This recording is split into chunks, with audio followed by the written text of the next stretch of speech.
Thank you to the United Nations Choir.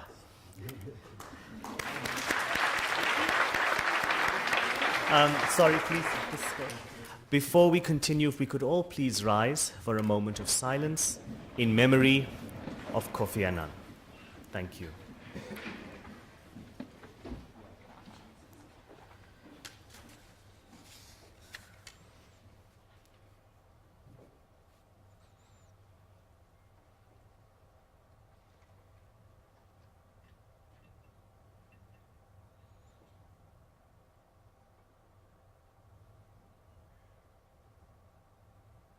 Thank you, ladies and gentlemen.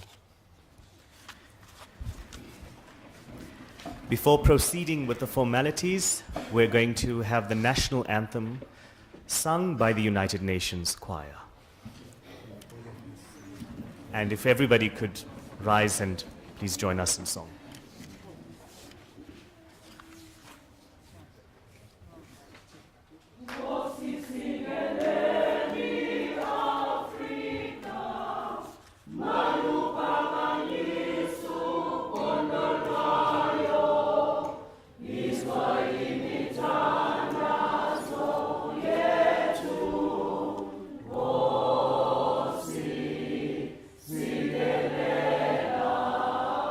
See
Thank you.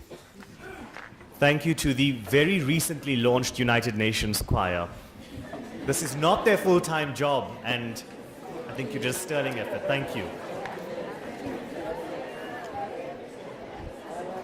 Very good morning, ladies and gentlemen.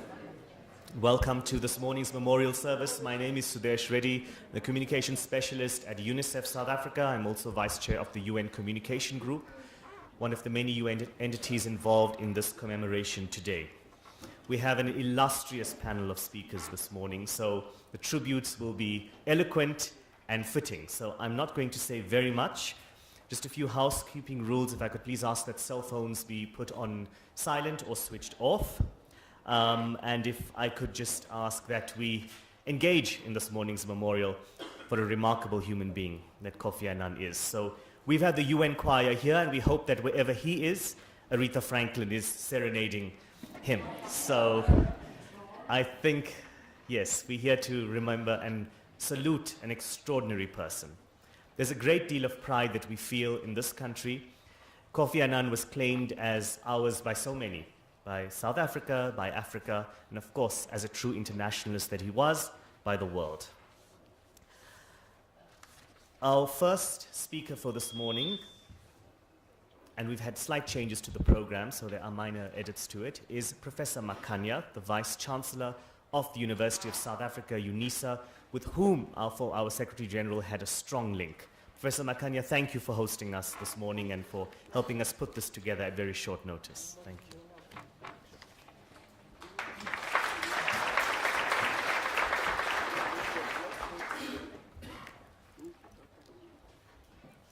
Thank you so much, Sudesh Pillay, our program director. Let me just greet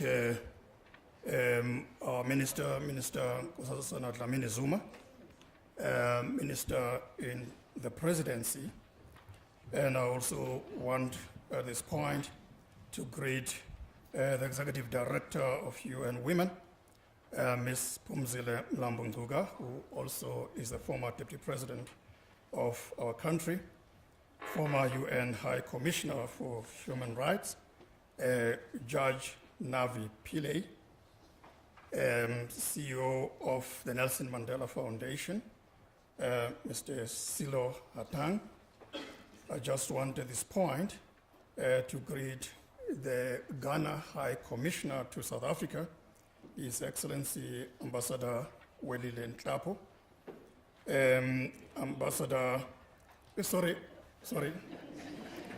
High Commissioner, His Excellency Mr. George Ahisi Boateng, former South African Ambassador to the United States, Ambassador Welile Nhlapo, Ambassador Nkosi, representing the International Relations and Cooperation Department, who is with us here today. I also just want to say it is appropriate at this point to greet our resident coordinator of the United Nations in South Africa, Ms. Nados Bekele Thomas. And I also want at this point to greet all the members of the Diplomatic Corps and representatives of the multilateral organizations, representatives of our South African government, members of our council and our academic community. Distinguished guests, ladies and gentlemen, on this solemn occasion of paying tribute to the departed gentle giant and global icon, the former Secretary General of the United Nations, Kofi Annan, I extend a warm African Ubuntu welcome to UNISA. This is a fitting space to perform this last farewell of this great statesman, as we have both a continental and global footprint, and moreover, we have, as a university, honored the late Kofi Annan with a doctoral degree in recognition of his outstanding achievements in a volatile global geopolitical sphere.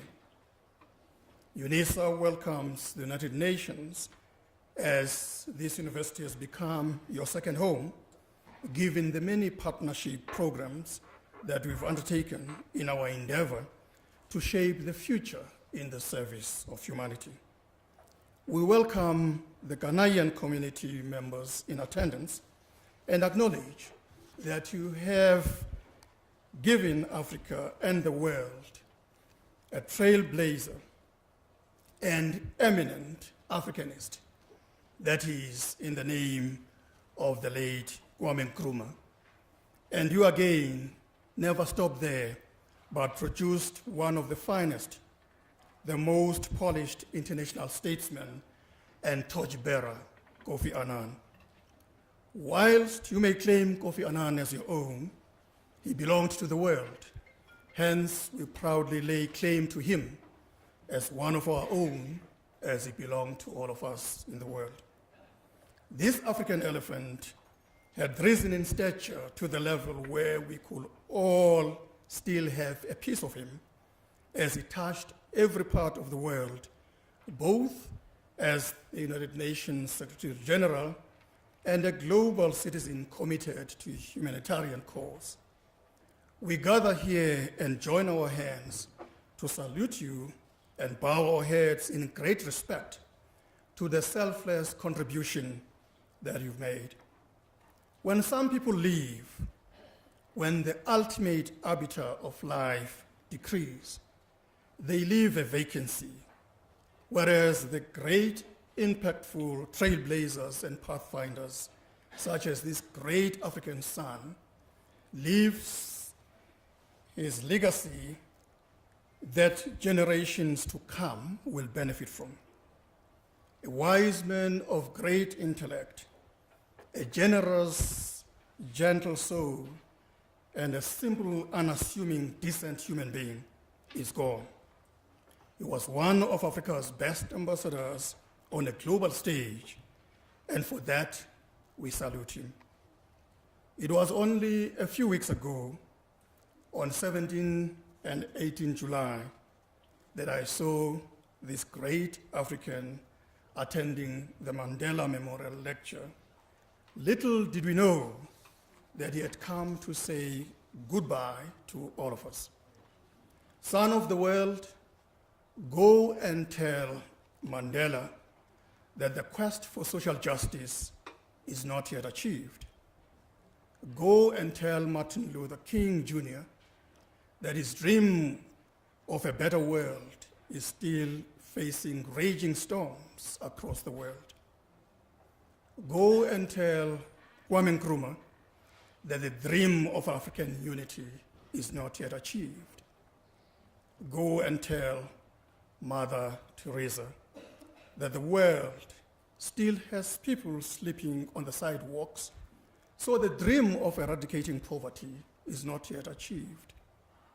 We also pay tribute to our departed mother, Mama Veronica Zondani Sobukwe, but we also pay tribute to our departed sister, Aretha Franklin. As we welcome all of you to this solemn occasion and tribute to this great man, we say he lives part of him with all of us. And it is on us to define the mission of our time and complete the race of generations that Kofi Annan ran. May his soul rest in everlasting and eternal peace. Thank you so much.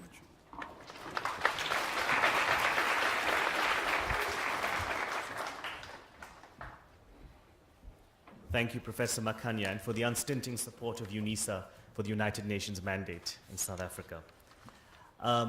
Now we can hear Kofi Annan's words in his own voice shortly in a very short video, which I understand is his farewell speech that he delivered in December 2006. So if we can please play that clip.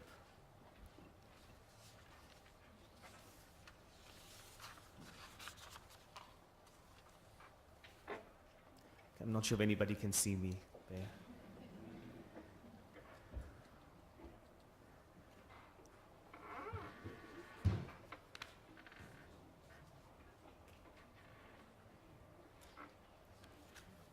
Murphy's Law. Okay, we will continue with the program, I think, while that technical glitch is being sorted. If I could please invite, on behalf of tributes from the United Nations, and we're very pleased the United Nations country team is here, the heads of agencies of the UN, the United Nations resident coordinator and UNDP resident representative, Ms. Nardos Bekele Thomas, who will say a few words on the former Secretary General.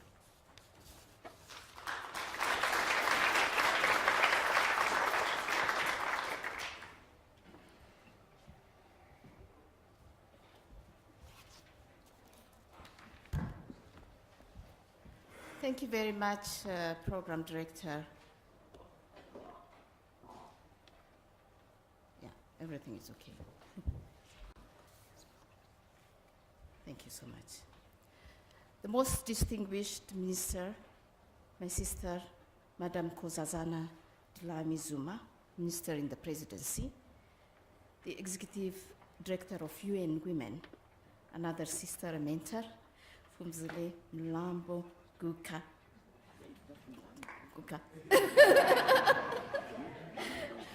The former UN High Commissioner for Human Rights, Dr. Navi Pillay, the CEO of the Nelson Mandela Foundation, Mr. Selo Hatang, the Ghana High Commissioner, Mr. George Ayisi Boateng,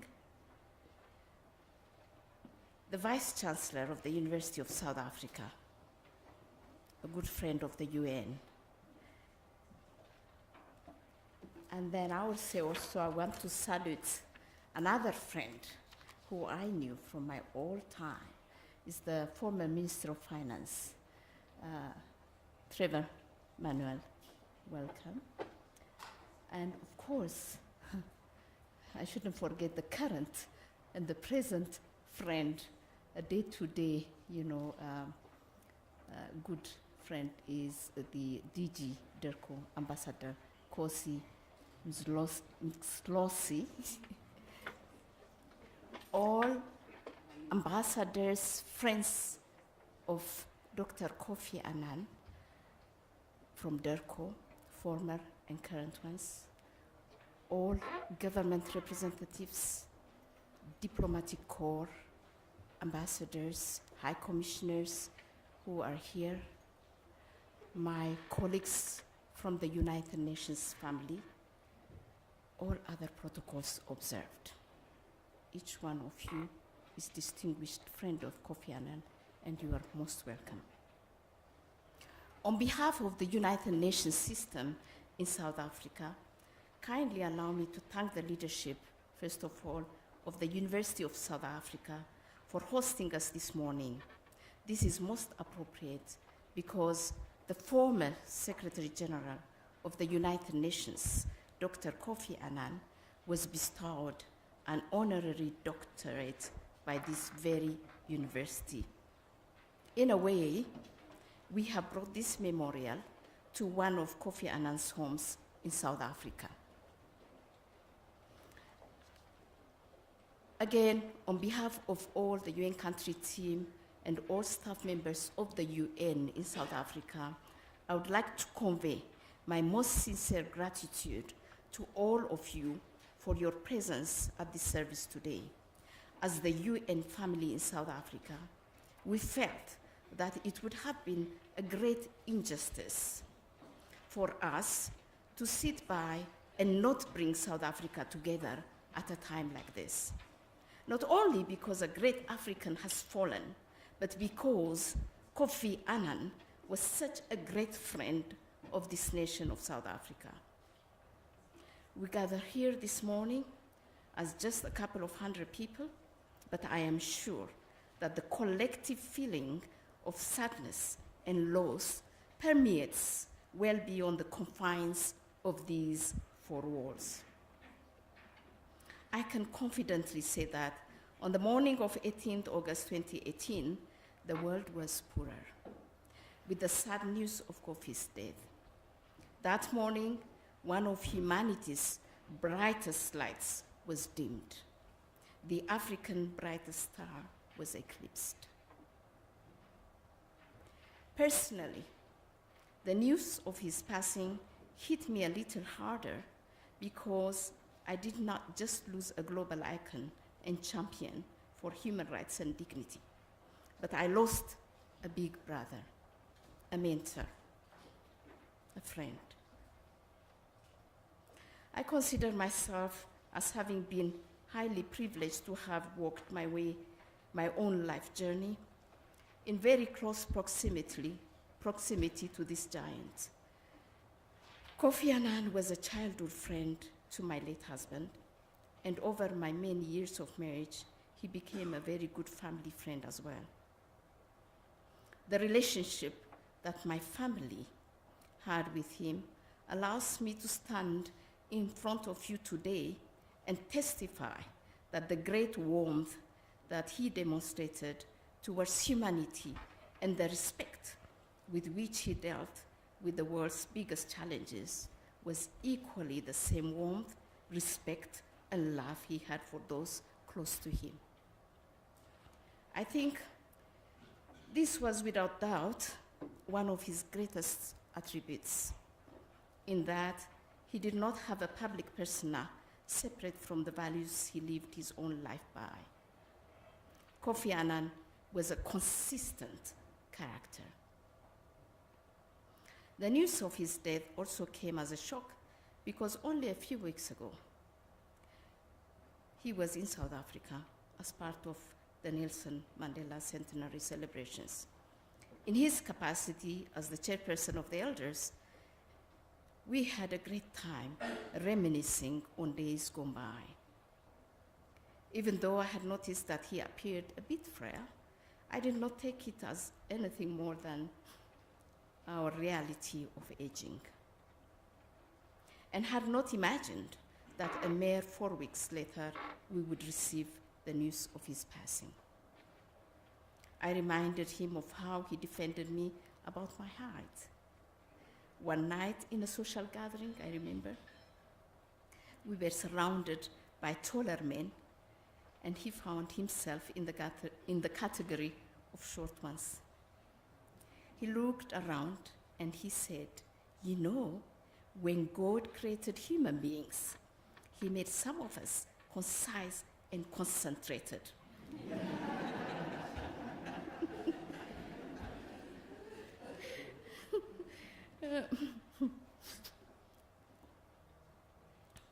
Yeah, he created human beings. He made some of us concise and concentrated. What was left was added to others, like you. He turned to me and with sympathy, he said, "Never let them intimidate you." Indeed, Kofi Annan was a complete person, the best Africa could offer.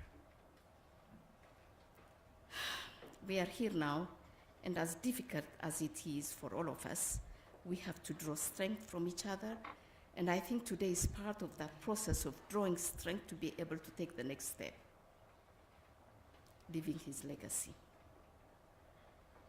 The global community has come to know Kofi Annan as the diplomat par excellence, the man who led the United Nations and some of its agencies through the most difficult periods of multilateralism in recent history. In this regard, I think that the words of the current Secretary General of the United Nations, Antonio Guterres, represent how many of us feel. In one of his first public statements, upon hearing of Kofi's death, the Secretary General said, "In many ways," quote, "in many ways, Kofi Annan was the United Nations." For a man who had dedicated his entire adult life to human development through the UN, having first joined the UN in 1962 as a young man of 24 years old, there is no greater tribute than these words. Indeed, in many ways, Kofi Annan was the United Nations. As much as I had the great pleasure of having known Kofi personally, I was equally fortunate to have known him professionally through our work in the United Nations over many years. I came to know a man dedicated to the best values of the United Nations, integrity and professionalism. In 2007 and 2008, I had the privilege and opportunity to observe Kofi Annan mediate international crisis with the utmost integrity. At this time, I was based in Kenya, and the country was beset with terrible post-elections violence that threatened to tear that country apart, with the major players unwilling to yield. We left our homes and spent weeks and months at the Serena Hotel in support of Kofi Annan's dignified intervention and skill, which averted finally a civil war in that country.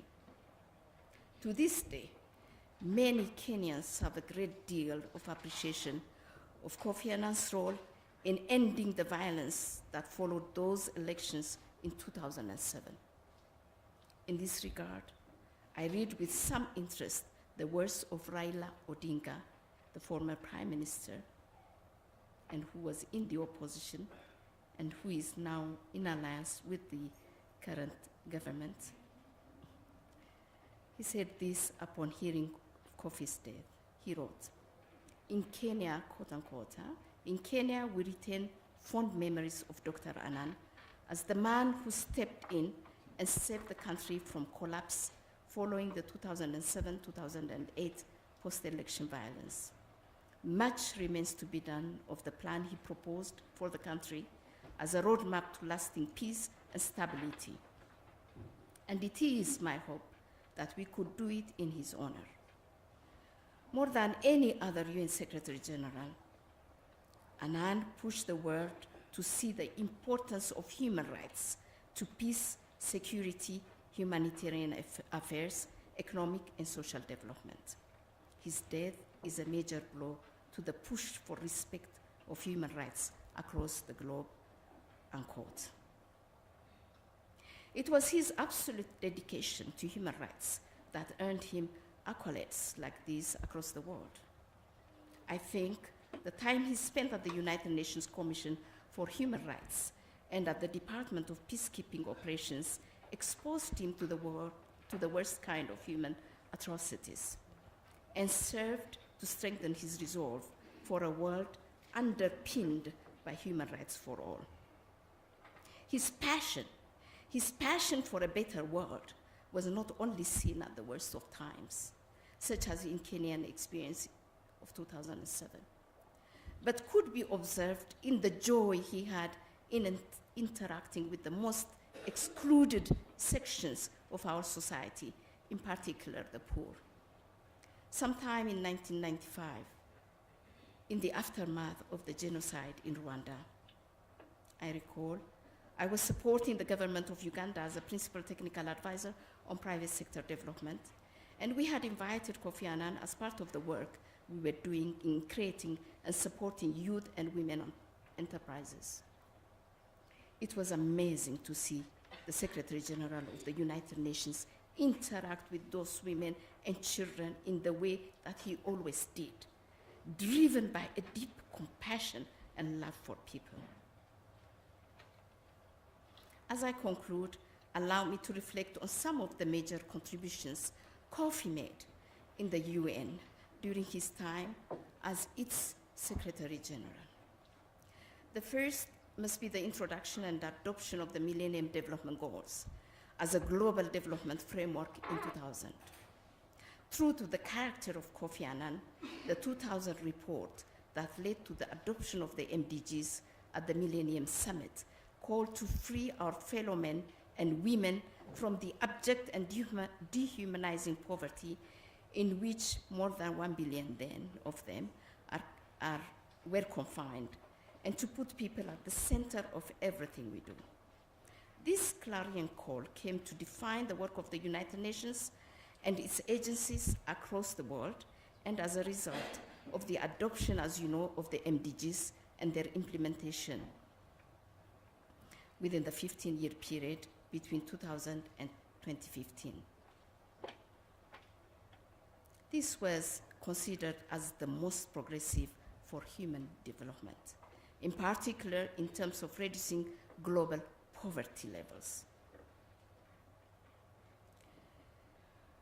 I believe that this must go down as one of his greatest contributions in the contemporary agenda of the SDGs that we are all focused on today is just a continuation of Kofi's thinking. In a sense, through his leadership, we have all realized the need to put people at the center of all that we do. This was later in 2005 highlighted in his most famous, I think, progress report titled In Larger Freedoms, where human security, human rights, and development were integrally placed at the core of the work of the United Nations. One issue very close to his heart was also the devastating impact HIV/AIDS was having on the African continent. His response as UN Secretary General was able to provide much of the political will and financial resources required to fight the epidemic. In April 2001, Annan issued a 5-point call to action to address the HIV/AIDS pandemic. Part of that call to action was the establishment of a global AIDS and health fund dedicated to the battle against HIV/AIDS and other infectious diseases. It was his vision to see significant increases in the international spending needed to help developing countries confront the HIV/AIDS crisis. In June of that year, the General Assembly of the United Nations committed to the creation of such a fund during a special session on AIDS, and the Permanent Secretariat of the Global Fund was subsequently established in January 2002. The third major contribution that I want to cite is the establishment of the United Nations Global Compact. I had the privilege of serving in the very first technical team Kofi Annan constituted, responsible for establishing the UNGC. It was his realization that global development goals could not be achieved without the positive contribution of the private sector, and that a conflict-ridden society where there was rampant poverty, inequality, was not good for the long-term sustainability of businesses. His early thinking on some of these questions has evolved, as you know, into contemporary concepts such as shared growth and inclusive growth. As we reflect on his life and his contribution, we must ask ourselves two critical questions. First, what world did Kofi Annan envisage for humanity? And two, what can we do? What can we do to make sure that his dream is realized? I think that would be the greatest way to honor his memory. As I draw my reflections to a conclusion, I can't help but remember the following words, because, you know, I grew up being a Marxist and a socialist, you know, in my country.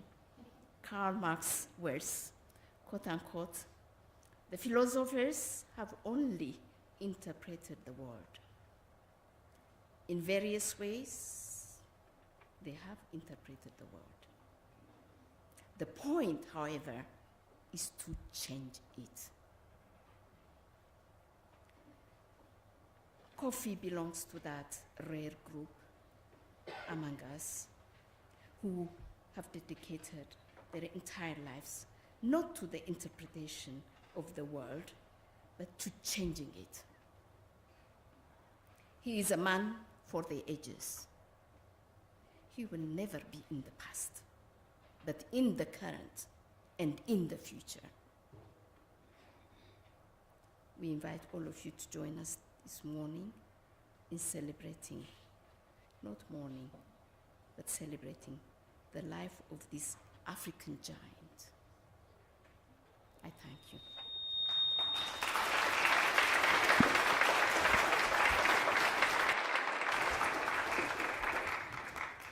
Thank you very much to the United Nations Resident Coordinator, Ms. Nardos Bekele Thomas. We will try the short video now. It's 3 minutes long, and it is his last farewell address as he stepped down as Secretary General in December 2006. Second time lucky.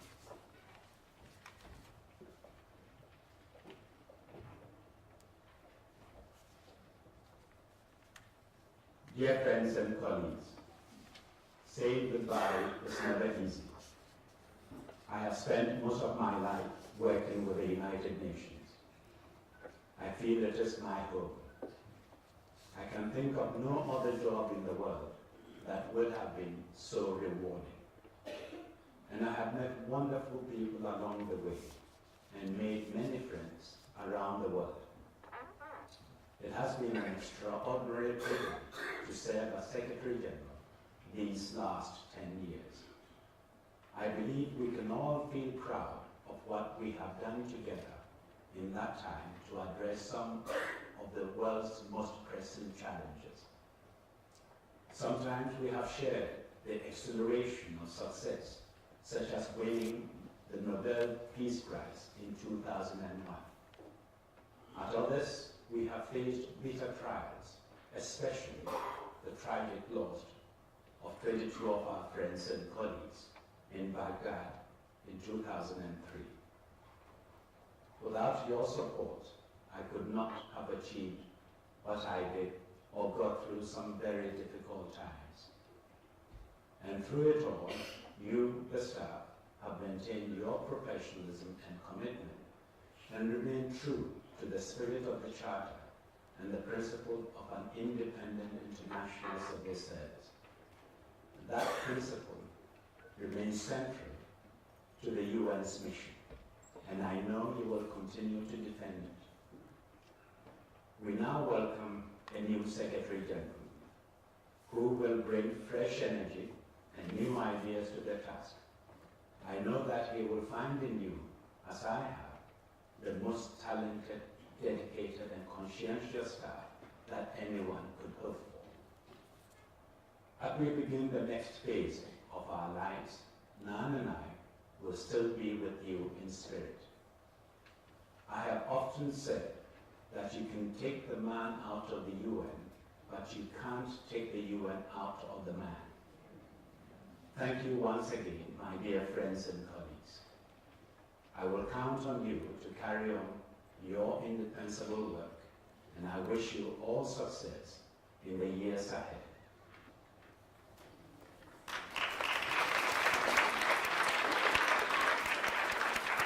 In the words of the great man himself. Indeed, Kofi Annan is the only Secretary General to have risen through the ranks as a UN staff member. And for a lot of us in the UN as staff, he's been an inspiration at so many levels. His commitment and his cool, calm, and collected demeanor. Some of us who had the opportunity to work with him over a few years will attest to that. So I'm glad we could hear his words. Our next speaker is the Executive Director of UN Women, Ms. Phumzile Mlambo Ngcuka. We are extremely honored to have you here. Somebody whose service to South Africa has continued with service through the United Nations. And we're very honored that you could address us this morning.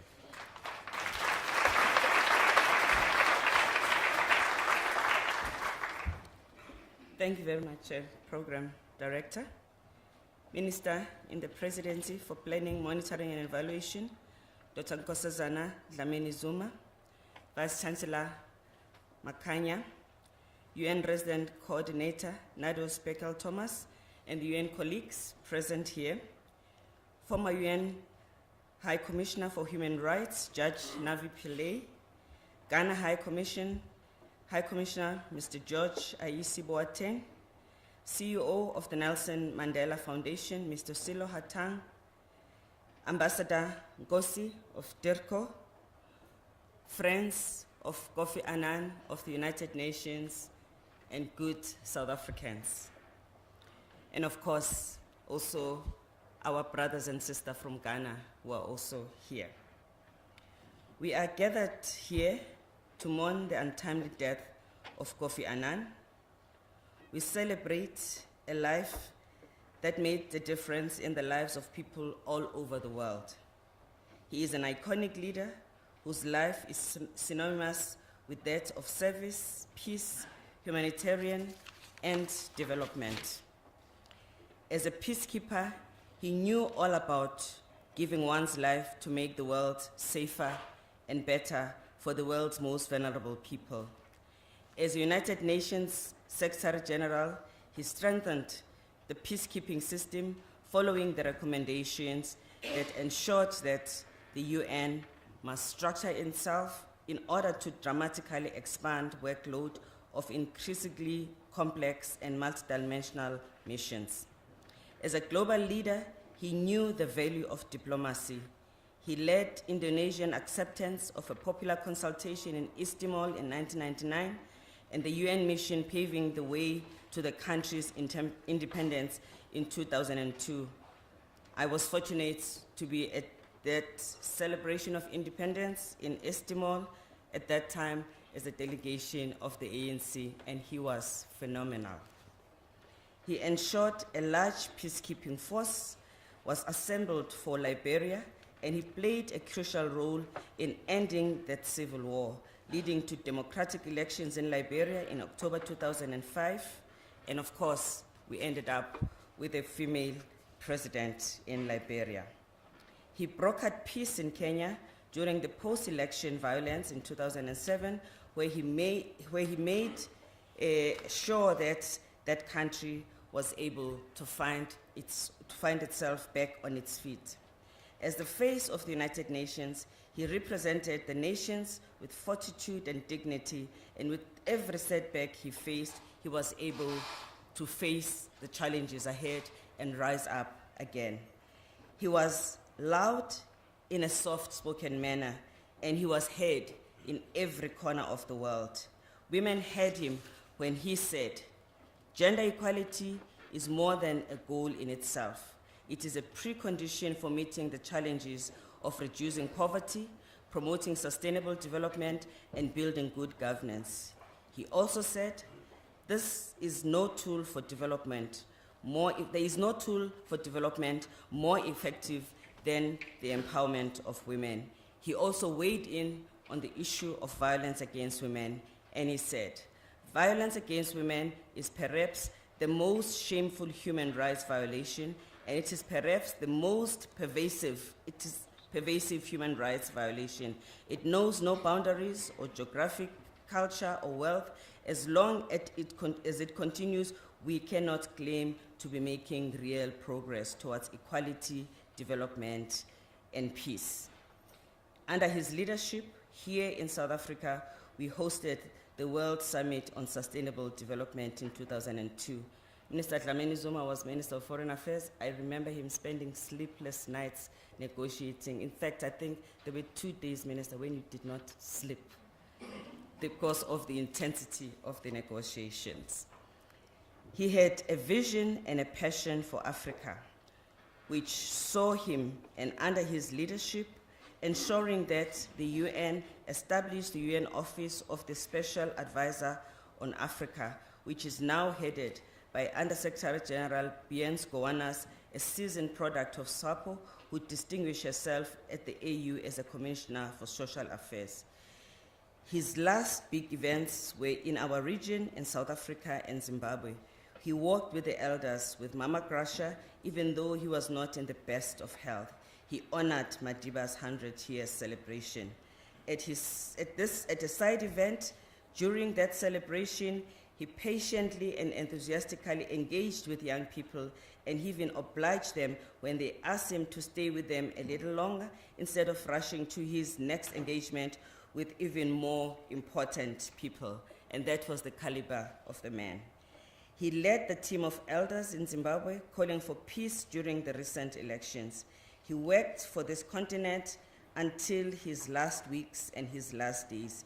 He literally fell with his boots on, like the good peacekeeper that he was. There must be a special place in heaven for people like Kofi Annan, for people like Madiba, for people like Albertina Sisulu, for people like Kwangari Maathai, and I hope also there will be Aretha Franklin with them in that space, which would make it even nicer. And I also hope that place too will be a place for Mama Sobukwe. As Secretary General Guterres said, Kofi Annan was a true voice for the voiceless. He did not shy away from the most challenging issues, but worked creatively to bridge the difference and protected the most vulnerable. He stood his ground without antagonizing others. His humility, good humor, courtesy, and charm went hand in hand with enormous wisdom and strength. In these times of growing political divide and intractable conflicts, we need the peacemaking spirit of Kofi Annan even more. In Kofi Annan, Africa gave the world its best: a son of the soil, a gentle giant. A big tree has fallen, the forest is disturbed, and all of us here have a legacy to uphold in his honor. Umzamo omuhle uwenzile, uqatso ulufezile. May he rest in peace. Thank you.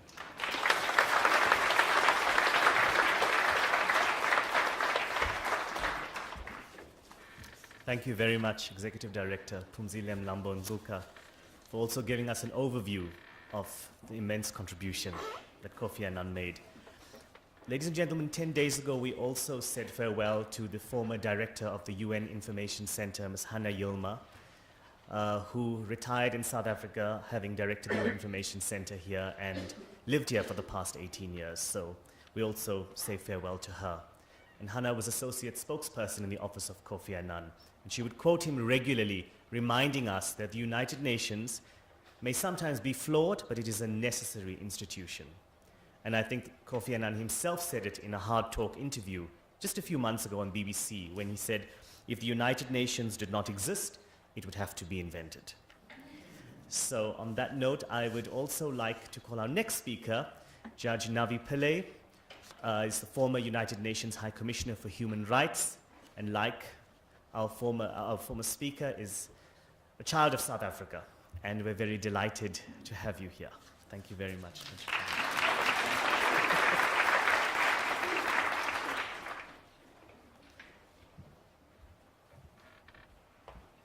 Thank you, Sinushan. It's nice to be called a child when you're an old woman. Thank you. Minister Nkosazana Zuma, Excellencies, distinguished guests, ladies and gentlemen, I join in this United Nations memorial for Kofi Annan, who was the 7th Secretary General of the United Nations from 1997 to 2006. And those are the years when I worked closely with him in my capacity as judge and judge president of the International Criminal Tribunal for Rwanda based in Arusha, Tanzania, and also as a judge on the International Criminal Court. And his death on the 18th August has been remarkably widely covered here in South Africa. I myself was called to 5 interviews, and the most favorite question was from people who said, we knew him remotely as a leader, but what kind of person was he? You work closely with him, and can you tell us? Of course, none of us can adequately answer that apart from his wife, Nana, and the children. The family issued a statement upon his death saying that he paid as close and attentive attention to them as he did to world crises.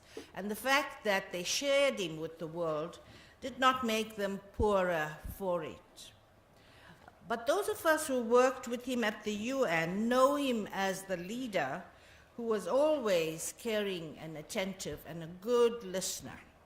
He never spoke top down to us. He was never authoritative.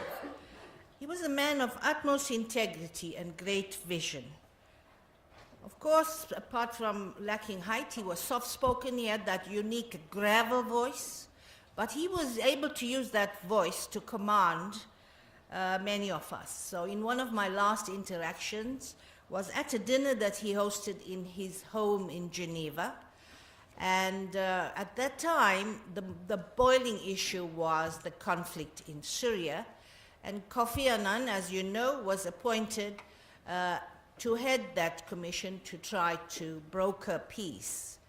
And so he called a number of USGs, UN heads, around this dinner table. At first, we walked around his modest house, his little garden, which had beautiful roses growing along the walls. It was such a beautiful, quiet moment with him. But over the dinner, we were all having our separate conversations, and suddenly his soft-spoken voice brought us all to an abrupt stop. He said, "We can't listen to many conversations. We can only listen to one." And so he then put these questions to each one of us, giving us the floor. And I was left with such an impression of his sincerity and seriousness in trying to broker peace in this terrible situation that was going on in Syria.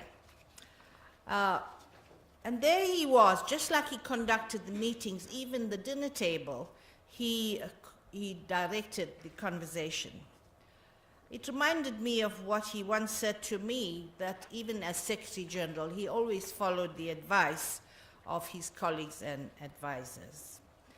And at that dinner, his concern was that the very states who had appointed him to come up with the Syria peace solution were in fact undermining him by providing arms and ammunition and taking sides in the war. So how can he broker peace when the conflict was raging as a result of sides being taken by the superpowers and so on?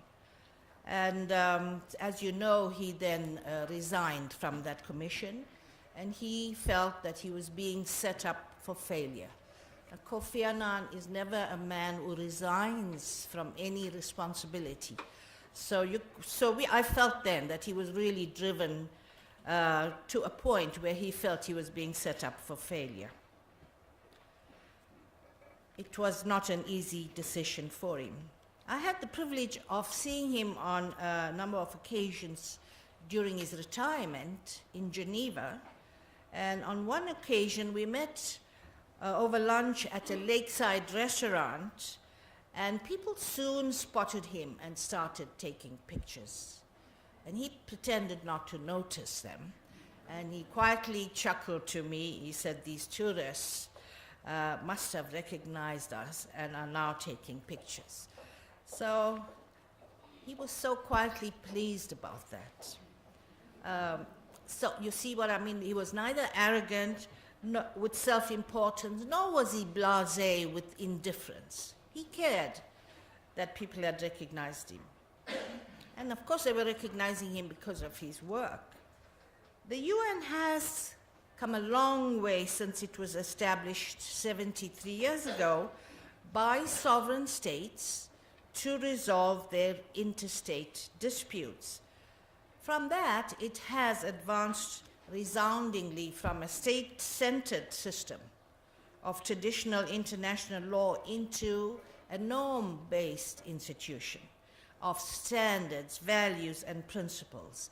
Successive UN Secretary Generals steered this process of advancement and made the massive efforts in peacekeeping, humanitarian aid, and advancing global standards. And Kofi Annan was a principal contributor to changing the face of the United Nations from a body of states trying to resolve their disputes to a norm-based institution. As we heard, he grew up through the ranks, 40 years, and so he understood what it was like on the ground. He led with hands-on experience. He led with a keen sense of putting the promise of the UN Charter, which is we the people, in the forefront. The 1990s, during his time, were characterized by many global conferences with the participation of civil society organizations. Now that also was new, to make space for NGOs to hear the democratic voice. And in these conferences, the UN mapped out the norms and the targets in many areas of social and economic development, from human rights through population to women's rights and through adoption of the Millennium Development Goals in 2000, which, as you know, is the forerunner of the Sustainable Development Goals. In the peace and security domain, peacekeeping efforts under the domain of Kofi Annan were stymied by ambitious Security Council resolutions that were not accompanied by the necessary resources. This resulted in a series of disasters in Somalia, in Rwanda, the former Yugoslavia, all of which badly tainted the image of the United Nations. However, by 1999, 2 years into Kofi's assumption of office as SG, UN peacekeeping emerged strong again as Kosovo, and as we heard from the Director of UN Women, East Timor. All these were placed under UN peacekeeping. And he initiated the idea of having an inquiry, a thorough review, and came up with rules of engagement and a more robust and realistic basis for future mandates for peacekeeping. You know that he was criticized when he was in charge of peacekeeping for letting down the Rwandans who had suffered in the genocide. So Annan listened, he learned from the errors, and he took remedial action. These are very key characteristics of a good leader. I witnessed his apology to Rwandans. It was very well received. I heard the songs of Tanzanian school children praising him when he visited the tribunal in Rwanda. So he threw his weight and support for justice for Rwanda and also for the ICTY as well. Let me say that so many crises occurred during his decade. There was 9/11, there was Rwanda, there was Srebrenica where people were killed. And he mentions in his speech his anguish over the killing of 22 UN staff in Baghdad. Well, they were the former UN High Commissioner for Human Rights, Sergio Vieira de Mello, as well as the 22 staff from my former office, and they were killed in a bomb attack in Iraq. And why he suffered personal anguish for that is that he asked Sergio to leave his position as High Commissioner and head the UN mission in Iraq, which Sergio was reluctant to do. So he felt personal responsibility for this. So he was not a remote leader. He really felt anguish whenever a UN person lost their lives. And of course, the attack on Iraq happened during his time. I can tell you the political constraints under which a Secretary General operates. He is a public civil servant. He's answerable to states. He has to consult the P5, which, as you know, are divided pretty hopelessly and adopt different power positions. This is the climate in which he worked under, and for him to succeed is remarkable. And it's very important then that he took the criticism that was levied against him for Rwanda and Srebrenica and never once said, you know, the culprits are sitting behind me. It's the states. He was so diplomatic. But we inside the UN knew the challenges he faced. He was instrumental in identifying and prioritizing issues of concern for the whole world because he came from a developing country, Ghana. And so he pushed the agenda for reform. His challenges were many, including, as I said, the competing interests and the antagonism between the two superpowers, and diverse national and regional interests of states parties. He had to be and was always pragmatic, and he tread with diplomacy and sensitivity without compromising his own values, ethics, and impartiality. Kofi Annan championed the rule of law, democracy, development and human rights, and international criminal justice. driven by the spirit of international cooperation and multilateral diplomacy, two things that are foundational to the UN. He took action to lift millions out of extreme poverty. He protected people from the ravages of armed conflict and natural disasters. His MDG goals was a dramatic change in international affairs, placing, as we've heard, poverty at the top of the international agenda, rather than interstate disputes. The MDGs, together with the Global Fund to fight HIV, AIDS, tuberculosis, and malaria, were successes in international cooperation and were for the benefit of developing countries. His initiative in developing the doctrine of the responsibility to protect, he felt that was part of sovereignty. What kind of sovereign government are you if you do not assume responsibility to protect the people in your territory? I can't tell you how that principle has and still is opposed by many governments, but he championed that. And together with him, we called for a broader concept of what is in the national interest, that what is in the collective interest is also in the national interest. I was so pleased that he came to The Hague for the inauguration of the International Criminal Court when we judges were inaugurated. He came to welcome the court because it offered hope to victims of the most heinous crimes. And this he did, even though the court was and still is not supported by important states, including 3 of the P5 countries. So here's a principled position that he took. As an insider, I can testify to the enormous effort and persistence needed to reach these many agreements and treaties that he did.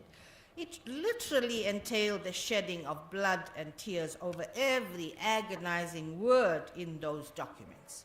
Let me tell you the 2 important words that were not allowed in the Millennium Development Goals were human rights. So that ought to tell you how difficult these agreements are, but he led that process.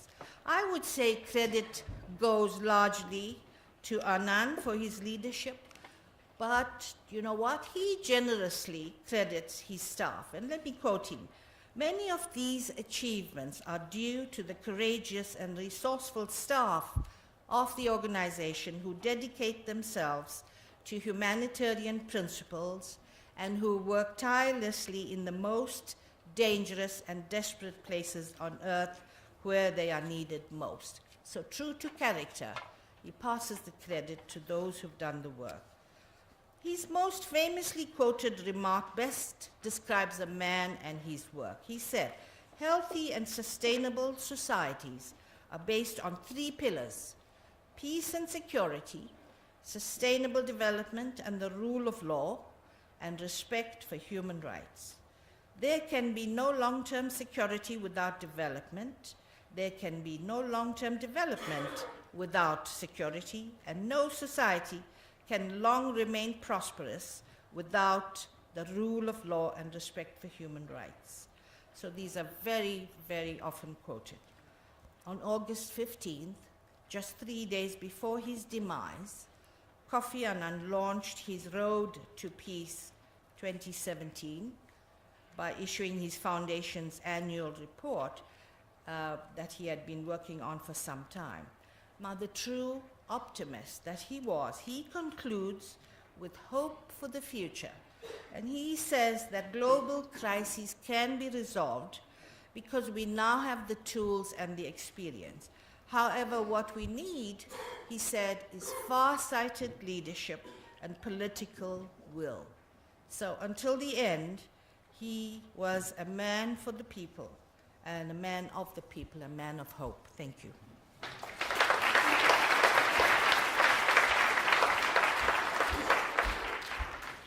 Thank you very much, Judge Pillay, for those insights as well. The person I mentioned earlier, Hannah Yilma, in her last interview said, retirement is a comma, not a full stop. And I think you live that premise, so thank you for that. If I could invite the UN choir, UN South Africa choir, to give us a song, and then we'll continue with the program. And while we're doing that, just thank you for sharing that story about autographs. There's an interview this Kofi Annan gave a few years ago with The Guardian where he and his wife Nan were on holiday after his retirement in a secluded village in France.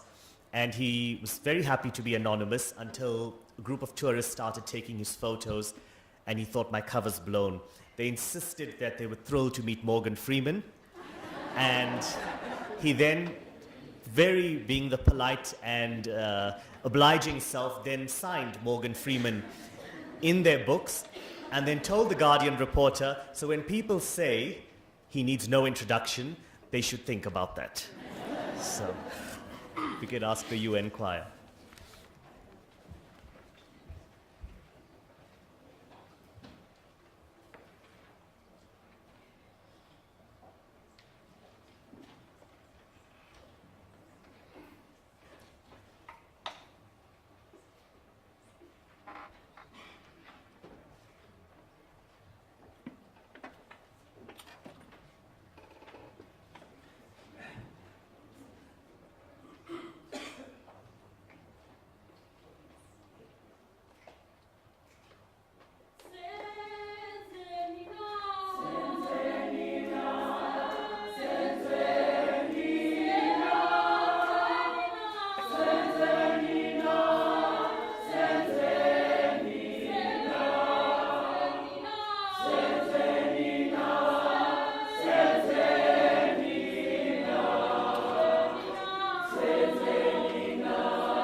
I stand here as a proud daughter of the soil, deeply rooted in the wisdom of the elders that came before me, fertilized with education. In your words, you said, to live is to choose, but to choose, you must choose well. You need to know who you are, what you stand for, how you are going to achieve it, and why do I stand? Why do I stand? I stand because I'm a young woman. I stand because I'm the center of development for my people and my community. I stand because I am the ambassador of the Sustainable Development Goals, of which I was introduced to the Millennium Development Goals by you. Okodwa kufa uyinuku uthatha amagugu ethu usishiye sikhala sodwa kodwa ke baba you ran your race ngoba uze wathweswa uphapho lwegwalagwala kulesi sikhungo semfundo esikuyona namhlanje he kohamba izinsizwa kosalwa izibongo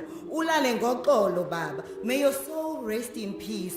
Busumuru yedase.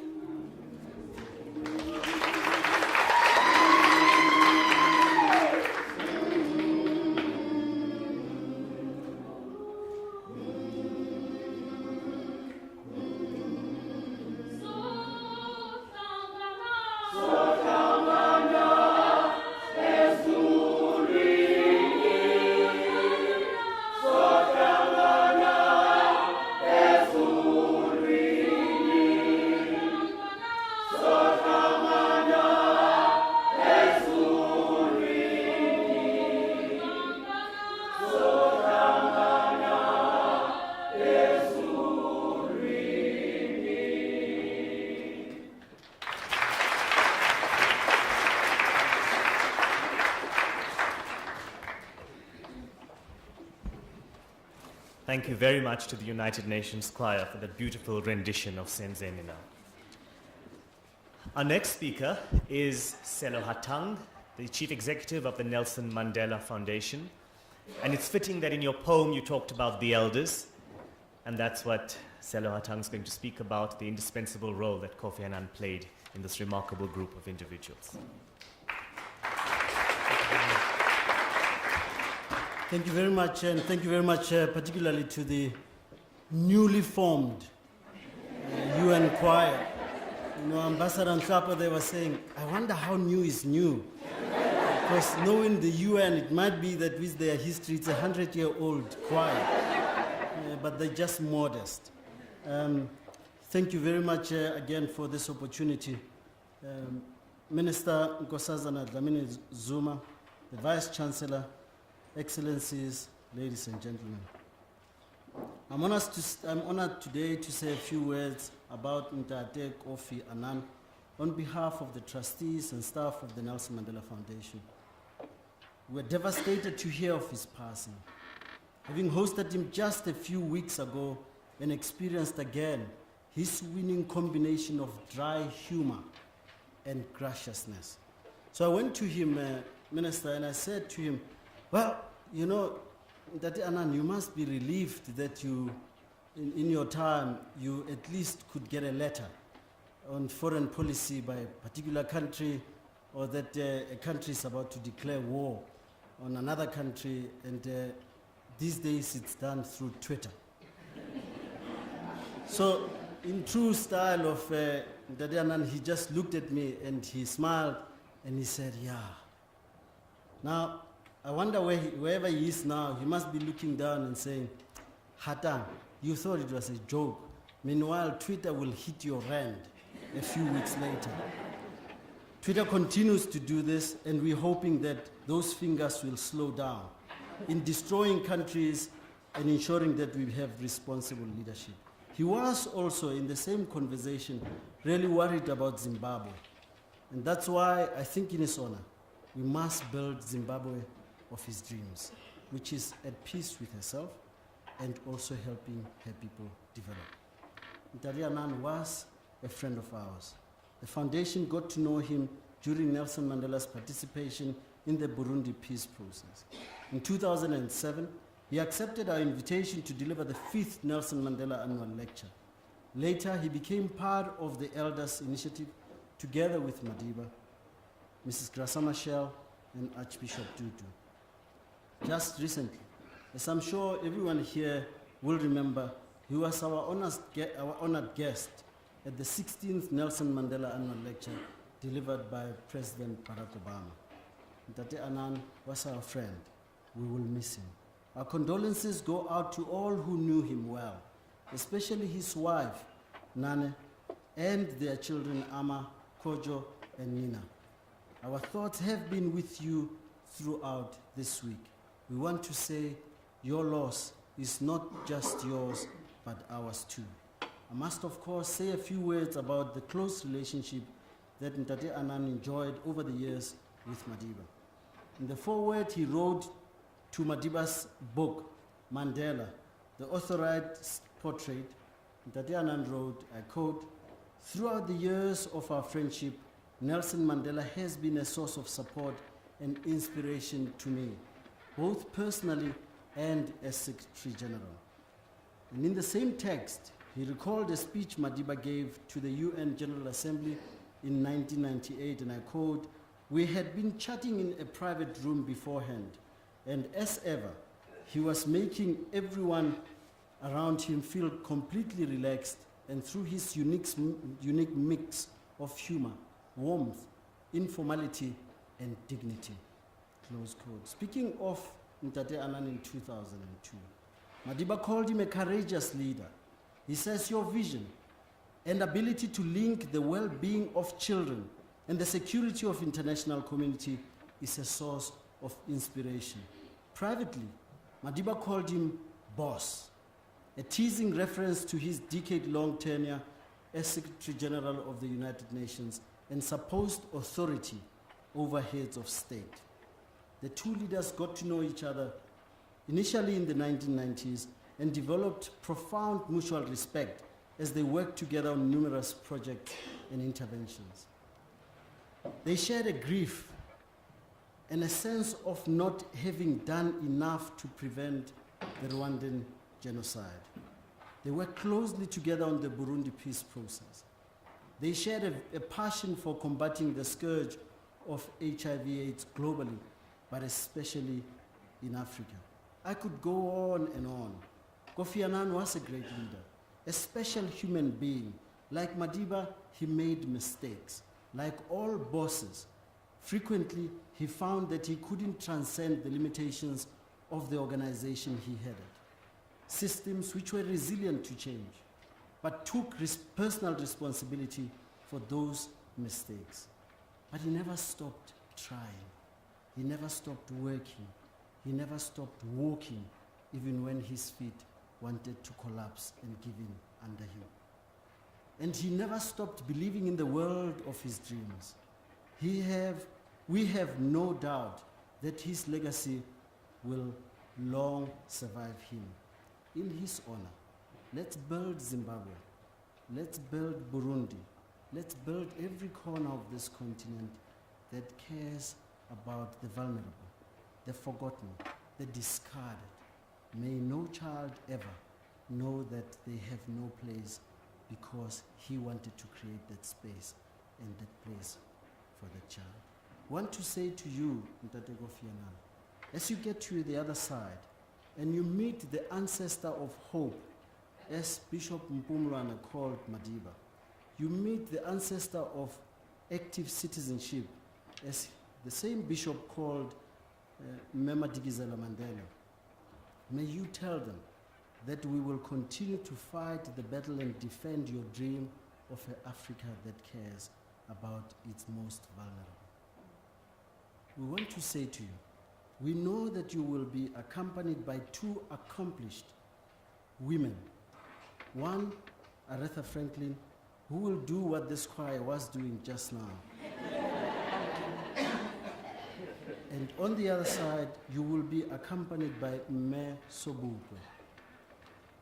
You will have and you will meet people like Ahmed Kathrada, whose birthday we were celebrating just recently.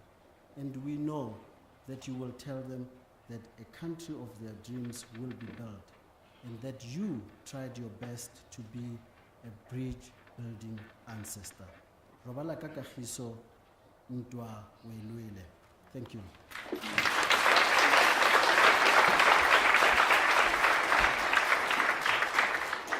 Thank you very much, Selo, and thank you for the amazing work the Foundation's doing as a key partner of the United Nations in South Africa. Our next speaker is the ambassador of Ghana. And as much as South Africa claimed him, claimed Kofi Annan, and Africa did, and the world did, I think Ghanaians may have put us a little bit to being the most proud of Kofi Annan. So if I could please ask the High Commissioner, I ought to know this, of Ghana, Mr. George Aisi Boateng, to say a few words, and he will be accompanied by Patrick Poby, who will play a flute alongside a few words. So thank you very much.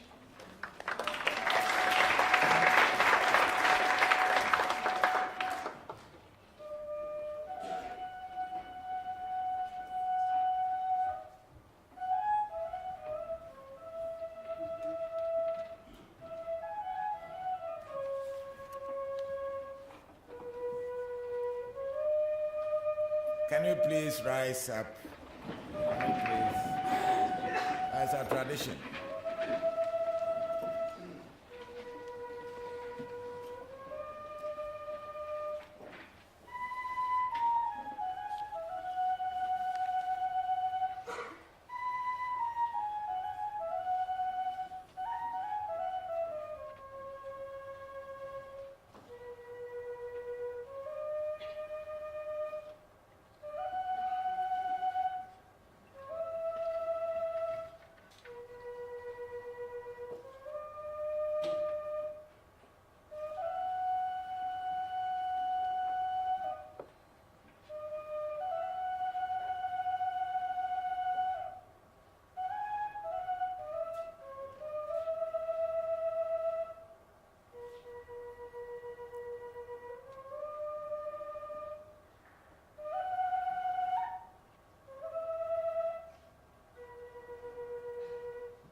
fact, saying goodbye to a family man, such a personality, I called him Uncle Kofi. It's not easy for me, but I'll try. Your Excellencies, Honorable Minister, Your Highness Judge, Prof. VC, and my dear UN Resident Coordinator, all other protocols observed.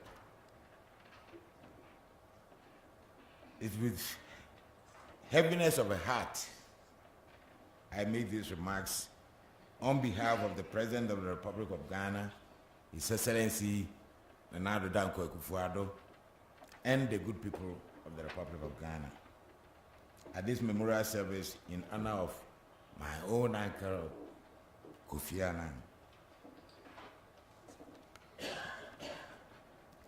When I got invitation from the office of the Resident Coordinator of the United Nations in Pretoria to deliver this tribute on Kofi Annan, Secretary General of the United Nations from 1997 to 2006, given the rather limited time at my disposal, I said to myself, I cannot delay. I have only 48 hours to deliver. Let me put down some ideas. And indeed, as I sat down listening to the speaker after speaker, the steam has been taken out of me. Because virtually what I have to say about my uncle has been said by them all. And they are true stories. But I'll manage. So what I'm going to tell you about Kofi Annan today is just some synopsis on the legacies that public leaders often tend to leave society during their terms of office. Kofi in Akan parlance, Ghanaian Akan parlance, means someone who was born on a Friday. And I wonder why you chose today, Friday, for this memorial service. He was born on Friday. That's why it was called Kofi. And Ata, in between that name Ata too means he was born a twin. So Kofi has some peculiar historical antecedents in his name itself. And in Akan, in Akan, we have an axiom which says that every name has its own peculiarities, and that is Kofi Annan for you.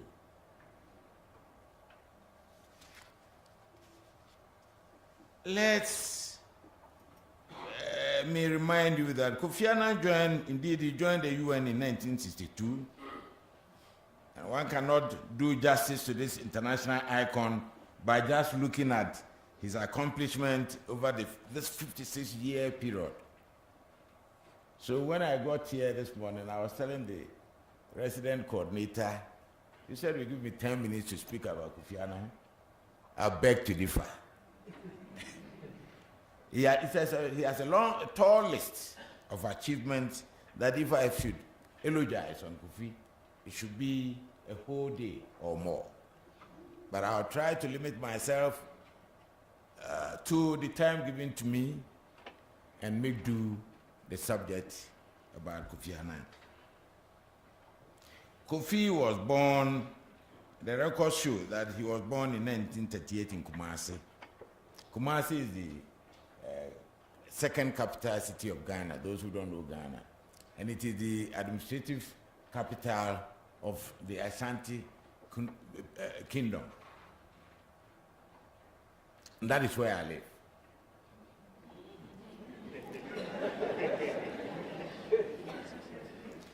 He had his secondary education in Cape Coast at Mfantsipim School. His tertiary education program background goes as follows. In 1958, he entered the Kwame Nkrumah University of Science and Technology in Kumasi, Ghana. He registered to do undergraduate in Bachelor of Science with economics as his option. Luckily for him, or in between, he had a grant from Ford Foundation, and he had to leave Kwame Nkrumah University of Science and Technology and continued in St. Paul, in Macalester College in St. Paul, Minnesota, USA, and completed in 1961. In 1962, he was awarded a diploma in international relations at the Graduate Institute of International and Development Studies in Geneva, Switzerland. Then in 1972, he did his master's degree in management at MIT Sloan School of Management. Mr. Annan was fluent in English. I know you all know. Fluent in French. And of course, very fluent in our Akan dialect and some of the African languages as well. The man was blessed with brain, knowledge, wisdom that one cannot imagine.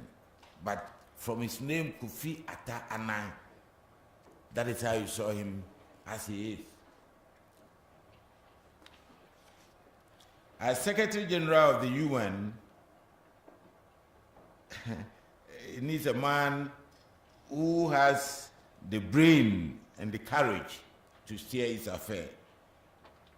A world body that has over 193 member countries, you need a strong heart to steer its affairs. So no doubt the work that he did was very enormous, overseeing the activities of 17 organs and other specialized agencies with special people of the UN in order to achieve the above mandates of this enormous task. Then you need a man, a personality of one sort. Some of these organs include the ILO, the FAO, the UNESCO, the UNIDO, and WHO, where he started as a budget officer in 1962 and traveled all the way down the lane to become, before he ascended the throne of the Secretary General of the United Nations in the year 1997. Is it? I'm subject to be corrected anyway. Am I right? I hope I'm correct. Yes, from 1997, he launched his initiative for reforming the UN, which included the introduction of strategic management to strengthen unity of purpose, reductions in UN administrative costs, and reaching out to civil society and the business sector, playing more active roles in human rights issues, conflict prevention, peacekeeping, and peace building. In 1999, in an address to the World Economic Forum, Kofi Annan argued that the goals of the UN and those of the business sector can be mutually supportive, and proposed that both initiate a global compact of shared values and business social responsibility principles under what he termed the United Nations Global Compact. In 2000, he launched it at the UN headquarters in New York. Mr. Kofi Annan played important roles on the following. 1. The 2003 US-led invasion of Iraq. Annan supported the efforts by East Timor to secure independence from Indonesia. Iran's nuclear program, Iranian Holocaust denial conference in 2006, UN peacekeeping force for Darfur. He was responsible for certifying Israel's withdrawal from the Lebanon. Annan led talks in New York, which led to a settlement of the dispute between Cameroon and Nigeria over the Bakazi Peninsula. Annan also worked with several Arab countries and groups on women's rights. In 2000, Kofi Annan launched the Millennium Development Goals.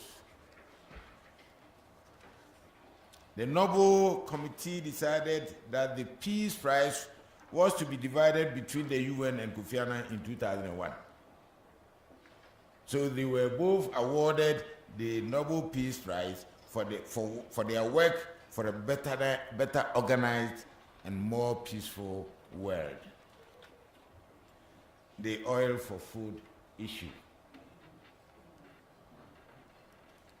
As we might recollect, in December 2004, reports surfaced that Kofi Annan's son, Kofi Annan,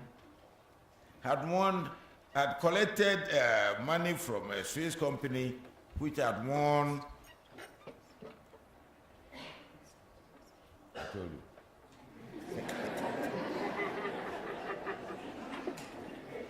I told you that as a Ghanaian, and my icon, my uncle, my mentor, when I make time.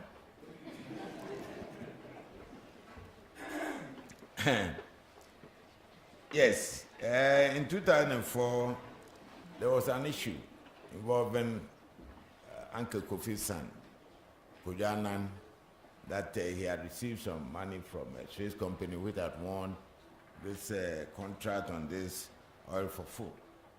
And so Kofi, strict as he was, set up a committee to investigate. Lo and behold, a year after, the young man was exonerated from the allegation. Praise the Lord. Mr. Annan's remarkable influence on developments in Ghana cannot be discounted. He was constantly consulted on all issues when they arose. No doubt, the state honor in his memory built an edifice called the Kofi Annan Center of Peace for Peace and Arbitration Courses. Then also the Asante King, the Tumfosi II of the Republic of Ghana, conferred the title Busumuru on him. Busumuru is a similar title that is held by one person, and it is only, he is only the first and the only one that has had that title from Asante Kimpon. So please, you and Choir Master, thank you for mentioning his name in your song. Thank you very much. Kofi Annan's achievements and other activities are enormous. They are huge, and because of time constraint, I cannot recount them here. But I can only say that indeed it is difficult to say goodbye to a loved one, and I will take this opportunity to say, Kofi, why you be? You paid your dues. You played your part to the world. Nanti ye, the year to wait, I mean, safe journey and rest in perfect peace. Thank you.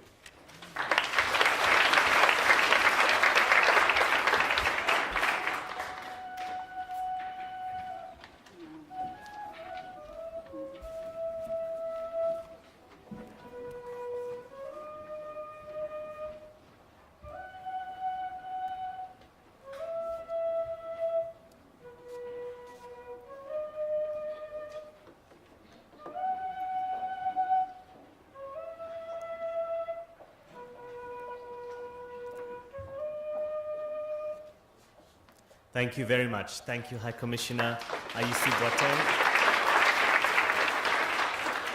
And thank you for your experiences and insights as to somebody who you considered an uncle. Our next speaker is Ambassador Welile Nhlapo, former South African ambassador to the United States, and a senior official in the United Nations Department of Political Affairs. At one point, someone who worked closely with Secretary General Kofi Annan. If I could welcome you to the stage. Ambassador Nhlapo.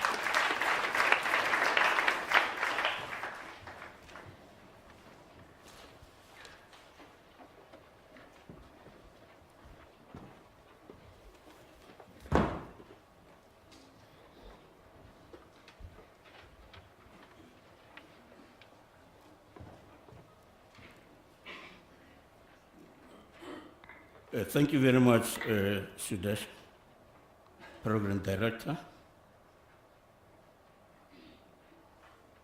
Dr. Nkosazana Dlamini Zuma, Minister in the Presidency, Professor Mandla Makanya, the Resident Coordinator, Missionaries Bekele Thomas, and all the esteemed speakers that are joining together to pay our respects to the late Kofi Annan, members of the Diplomatic Corps, esteemed members of the United Nations family, ladies and gentlemen. Allow me to thank the resident coordinator and the United Nations country team for affording me this opportunity to pay tribute to the late Dr. Kofi Annan. I would like to convey my deepest condolences to his wife, children, and the people of Ghana for the great loss. We mourn with them the passing of this African gentle giant and a valued member of the global family of nations. Thank you for allowing us, the people of the United Nations, to share with him the best part of his life. We also express our sympathies to the United Nations family for the loss of the erstwhile father of the house, as the headquarters of the UN is fondly referred to by staff. His presence in the global organization continues to linger on long after the end of his tour of duty as the Secretary General. His legacy is a monument that will continue to loom large in that headquarters. His exemplary leadership continued to be a compass that guides this organization in charting the way forward towards durable global peace, stability, security, and sustainable development. I first met Dr. Kofi Annan in 1995 when he was still Under Secretary General for Peacekeeping Operations together with his late Assistant Secretary General, Mr. Heidi Anabi. I was sent by our government to consult on the planned coalition of the willing to be deployed in the Eastern Congo to contain the Axfar and Interahamwe, which was responsible for genocide in Rwanda, onto which South Africa was invited to participate. He advised us, his advice helped us to have a clear appreciation of how the UN deals with challenges of this nature, guided by the charter of the organization.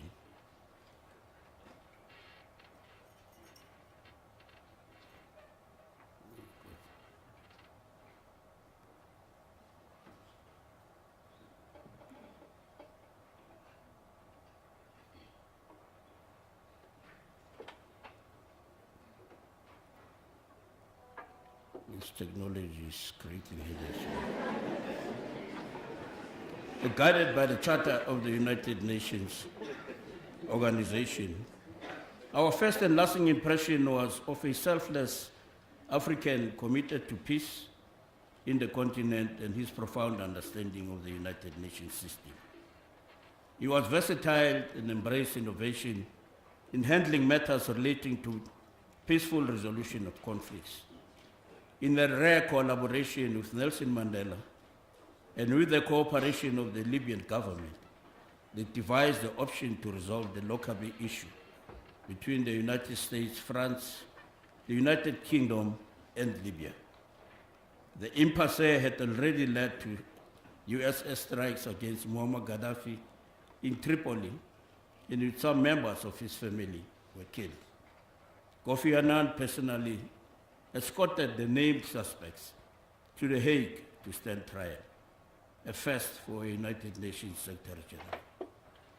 It displayed the same commitment and flexibility in providing guidance to our government when faced with a request to provide security for part of the Hutu leadership which would not return to their country to implement the Arusha Agreement they had just signed.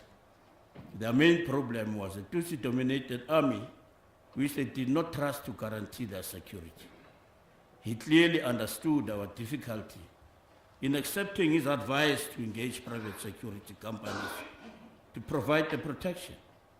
This was due to our experience of the activities of South African private security companies in fanning conflicts on the continent whenever their services were sought. We're in the process of passing a law against any foreign military assistance.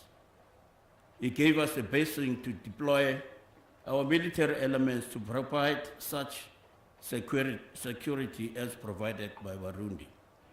This we did with the full knowledge that this was not their function.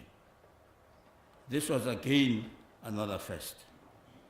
That deployment was to serve as the nucleus of the African Union mission in Burundi, which was later reheaded as the United Nations peacekeeping mission to Burundi, another first of its kind.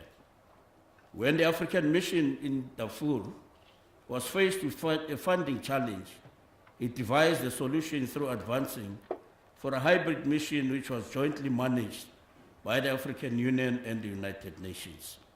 Despite skepticism to the initiative, it was indeed a creative solution to the unique challenge facing the international community in discharging its responsibility to protect civilians in Darfur. Its shortcomings notwithstanding, that experience provides a lesson to the United Nations in the common management of conflicts in cooperation with regional organizations under Chapter 8 of the Charter. I deliberately mention these three experiences to illustrate that given the political will to act and principled leadership, as Nelson Mandela said, nothing is impossible until it is done. Kofi Annan did a lot of things in the service of the United Nations and humanity. He did that in Myanmar, where nobody thought that there was any possibility for unlocking the closed political space that was due to the military rule. And this resulted in bringing the country firmly to the path of civilian rule. There's so much in the area of conflict prevention, peace building, sustainable development that has his fingerprints all over them. He made the UN a truly organization of the people by opening space to civil society participation in the affairs of the United Nations. We can only hope that the reforms introduced by the current Secretary General will build on the foundations laid by Kofi Annan. We salute him for his humility and modesty and for the manner in which he cared about the challenges facing the staff.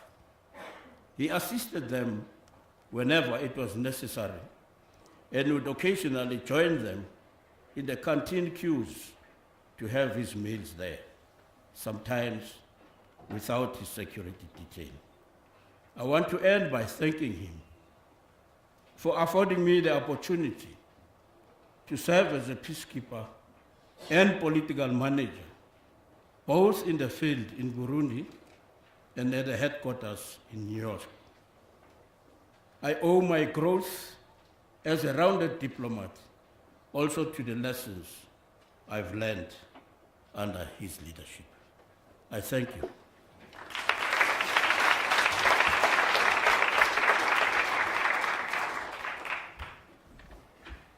Thank you very much, Ambassador Nhlapho, and for sharing that story as well about the Secretary General just relaxing in the canteen of the UN without security. Many staff have attested to that recently.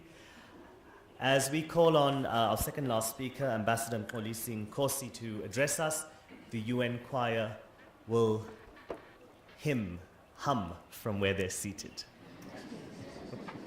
Hum a hymn, please.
Well, thanks very much, Program Director. It's not easy to speak sandwich between my mentor, Ambassador Nhlapo, and my former boss, Her Excellency, the former chairperson of the AU Commission, and indeed the longest serving foreign minister of the Republic, who has contributed immensely to the consolidation of South Africa's diplomacy globally. Madam Dr. Nkosazana Dlamini-Zuma.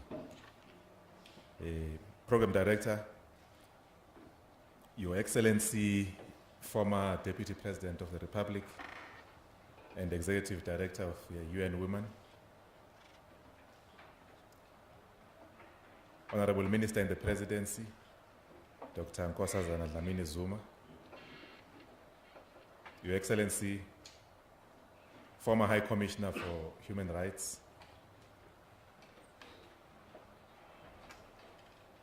Judge Pillay, I see Honorable former Finance Minister of South Africa, also the longest serving Finance Minister of the Republic, Honorable Trevor Manuel, Your Excellency, Resident Coordinator of the UN and the organizer of this very solemn, dignified event, and indeed, Honorable Professor Makaya, our very hospitable host this morning, Your Excellency Ambassador Aisi Boateng of the Fraternal Pioneer Republic of Ghana, Honorable CEO of the Nelson Mandela Foundation, Mr. Hatang, my dear brother, and of course, one of the most distinguished diplomats South Africa ever produced since 1994, my mentor, Ambassador Nhlapo. Your Excellencies, distinguished members of the Diplomatic Corps, ladies and gentlemen, allow me to convey the apologies of the Honorable Minister of International Relations and Cooperation, Ms. Lindiwe Sisulu, who could not be here with us due to prior commitments. On behalf of the Department of International Relations and Cooperation, I wish to express our most profound condolences on the sad passing of the former Secretary General of the United Nations, Busumuri, Dr. Kofi Annan of the Fraternal Republic of Ghana. We thank the resident coordinator in the United Nations office for convening this memorial service in his honor. This morning we pay tribute to a great son of our continent who rose to assume the highest office in global diplomacy. Program Director, upon hearing of the sad news of the passing on of Kofi Annan, His Excellency, the President of the Republic, President Cyril Ramaphosa, noted that the former UNSG, Dr. Annan, was a consummate diplomat who lived a life in service to humanity. The President stated that Kofi Annan became a symbol of African excellence and the contribution that Africans are making towards peace, development, and human rights throughout the world. Through his tireless efforts, he was instrumental in strengthening and promoting the multilateral system of global governance in the quest to ensure that the right of humanity is secured as envisaged by the Charter of the United Nations Organization. Kofi Annan led the UN through difficult times, navigating the big power politics that continue to paralyze the organization. Throughout, he was an arch proponent of collective action to address the multitude of global challenges that we face. His term at the helm of the UN reaffirmed the moral authority of the organization and its role in setting the principles that should guide humanity. The achievement that must stand out amongst numerous during his tenure as Secretary General was the adoption of the Millennium Declaration in the year 2000 by the largest gathering of world leaders ever at the UN in New York. This declaration recognized that the benefits of globalization should accrue to all people of the world, and that clear commitments should be made to ensure that basic development goals are achieved. The Millennium Development Goals, otherwise popularly known as the MDGs, developed by the UN Secretariat led by Dr. Annan, were instrumental in refocusing aid and ensuring that health, poverty, education were at the center of the global agenda. The enduring legacy of the MDGs is that today they have evolved in what is now referred to as the Sustainable Development Goals, or the SDGs, which address the triple challenges of poverty, inequality, and unemployment that many countries, including our own, face. Kofi Annan was also instrumental in entrenching the principle of responsibility to protect, otherwise known as R2P, which basically underscored the need to move away from the old doctrine of non-interference to non-indifference in the context of genocide and crimes against humanity. Indeed, he will be remembered for his role in strengthening the role of the UN, particularly in peacekeeping missions, after a number of failures and tragedies associated with non-intervention. Program Director, in 2005, Dr. Annan issued his landmark report entitled In Larger Freedom, Towards Development, Security, and Human Rights for All. In this report, Dr. Annan highlighted the interdependence of peace, security on the one hand, development and human rights on the other.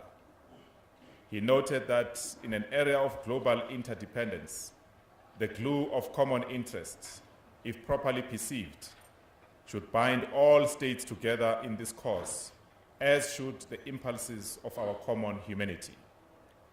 This was indeed a reaffirmation that for us to succeed, we need to work collectively, and that no nation can work in isolation to deal with the multitude of challenges we face.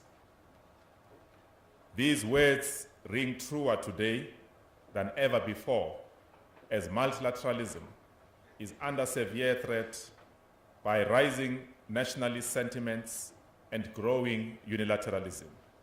Indeed, we see the ugly face of geopolitics and the demon of geopolitics rising again.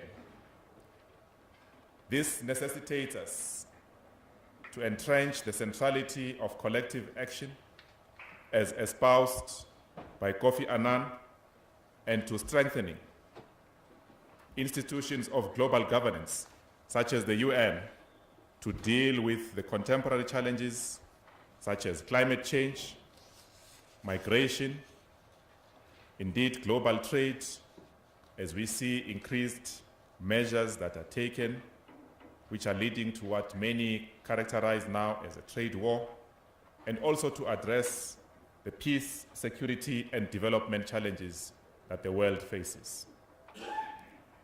Program Director, we feel extremely privileged that South Africa was the first UN member state that Kofi Annan visited soon after his election as the Secretary General of the UN. Kofi Annan was awarded South Africa's highest national order for foreign nationals, the Order of the Companion of O.R. Tambo in 2004, for his role in the struggle against colonialism worldwide, serving as an inspiration in the fight against apartheid. When he retired, and while many of us would have chosen to rest, he continued his life of service by chairing the group of elders who are dedicated to improving peace and human rights. He was also involved in seeking an end to the conflict in Syria, as we've heard, as well as in finding a resolution to the challenges in Myanmar. Program Director, as I conclude, and as 2018 marks the centenary of the birth of our former, and indeed our founding president, Nelson Mandela, as well as the centenary of Mama Sisulu, one of the symbols of humility, selfless service to her community, and in particular, an icon of the anti-apartheid struggle. I want to recall the words of Dr. Annan, who challenged us by reminding us that when Madiba founded the elders in 2007, he gave us a specific mandate, and namely, to support courage where there is fear, foster agreement where there is conflict, and inspire hope where there is despair. Once again, would like to express our heartfelt condolences to the Annan family, in particular to his wife, Nan, the family, and the people of Ghana, indeed to the people of Africa and the people of the world who own Dr. Annan, and also to the entire United Nations on the passing of this great son of Africa. May his soul rest in eternal peace. I thank you.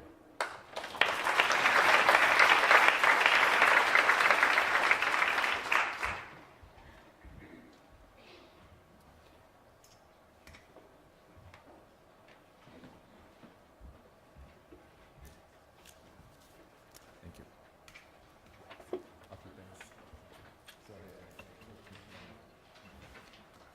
Thank you very much, Ambassador Nkosi, and to DIRCO for the support over the years, the many visits of the Secretary General. Before our keynote address, I invite the UN choir to come forward for one last song. And I think it's fitting that we're meeting at this time of the year.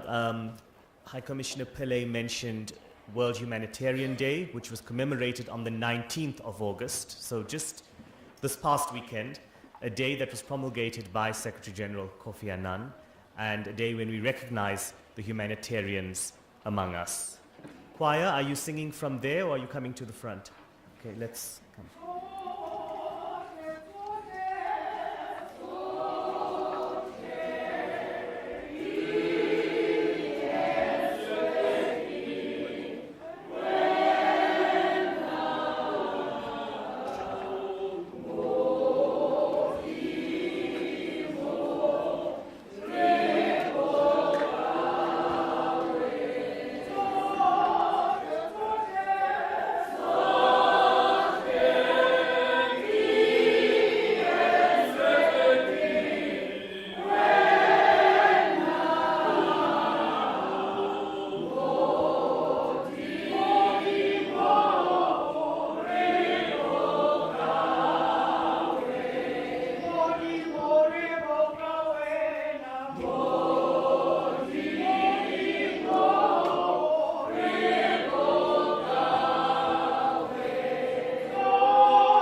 thank you very much to the United Nations Choir. The first song, Sotle, was a dedication requested by our Executive Director, Phumzile Mlambo-Ngcuka. The UN Choir does take requests and dedications clearly.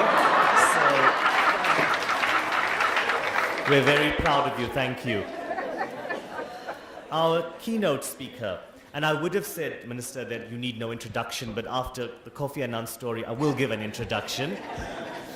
Our Minister in the Presidency, Dr. Nkosazana Dlamini-Zuma, former Chairperson of the African Union, former Minister of Foreign Affairs, Minister of Health, and somebody who has really believed and lived multilateralism. So we're very honored to have you address us this morning, Minister.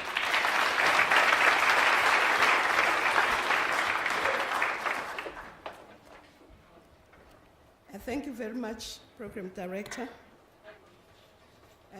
Our gracious host, Professor Makanya, the resident coordinator of the United Nations, our sister.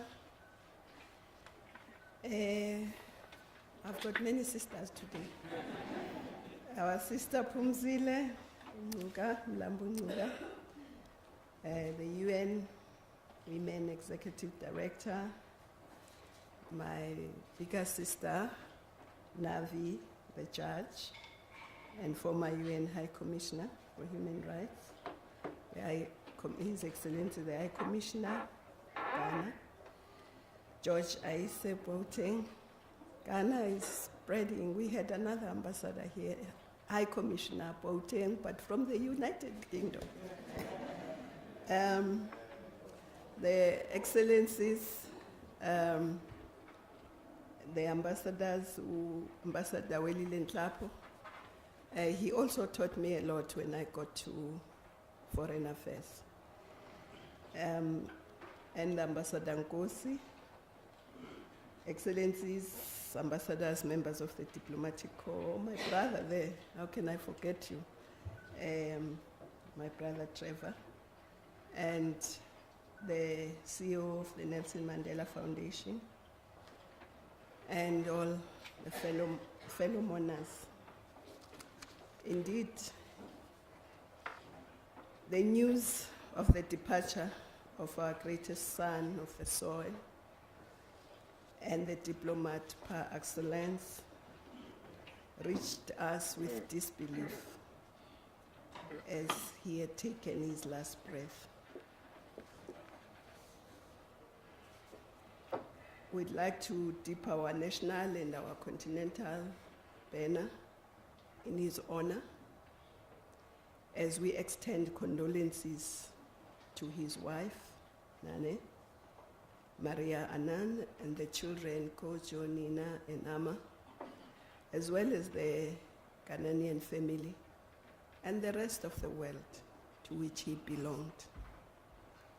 Like many great people, they are born in small families, but they die with huge families, and his family was the entire world.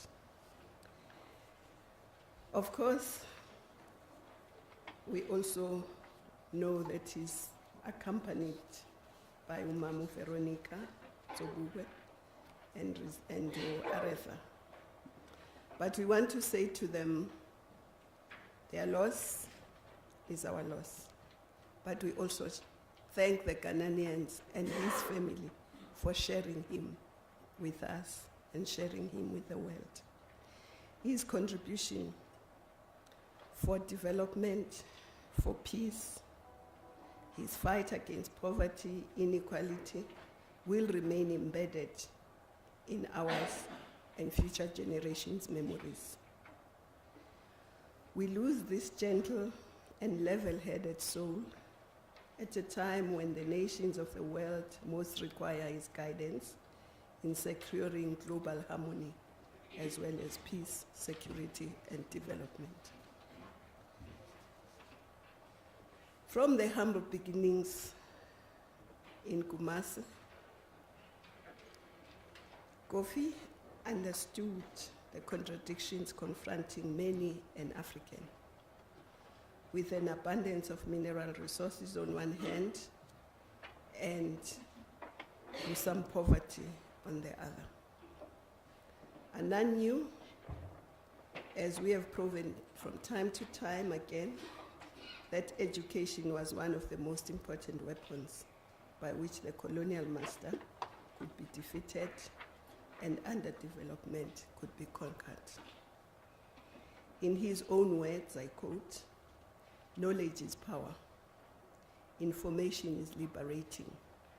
Education is the premise of progress in every society, in every family," close quote. And of course, he understood that from his early life, and that's why he pursued education himself. And he did it at the time when many Africans could not dare dream beyond being a drawer of water and a gatherer of food. It was an unstable world that knew no peace, in which the native sons and daughters had been dispossessed of their land, livestock, and livelihoods.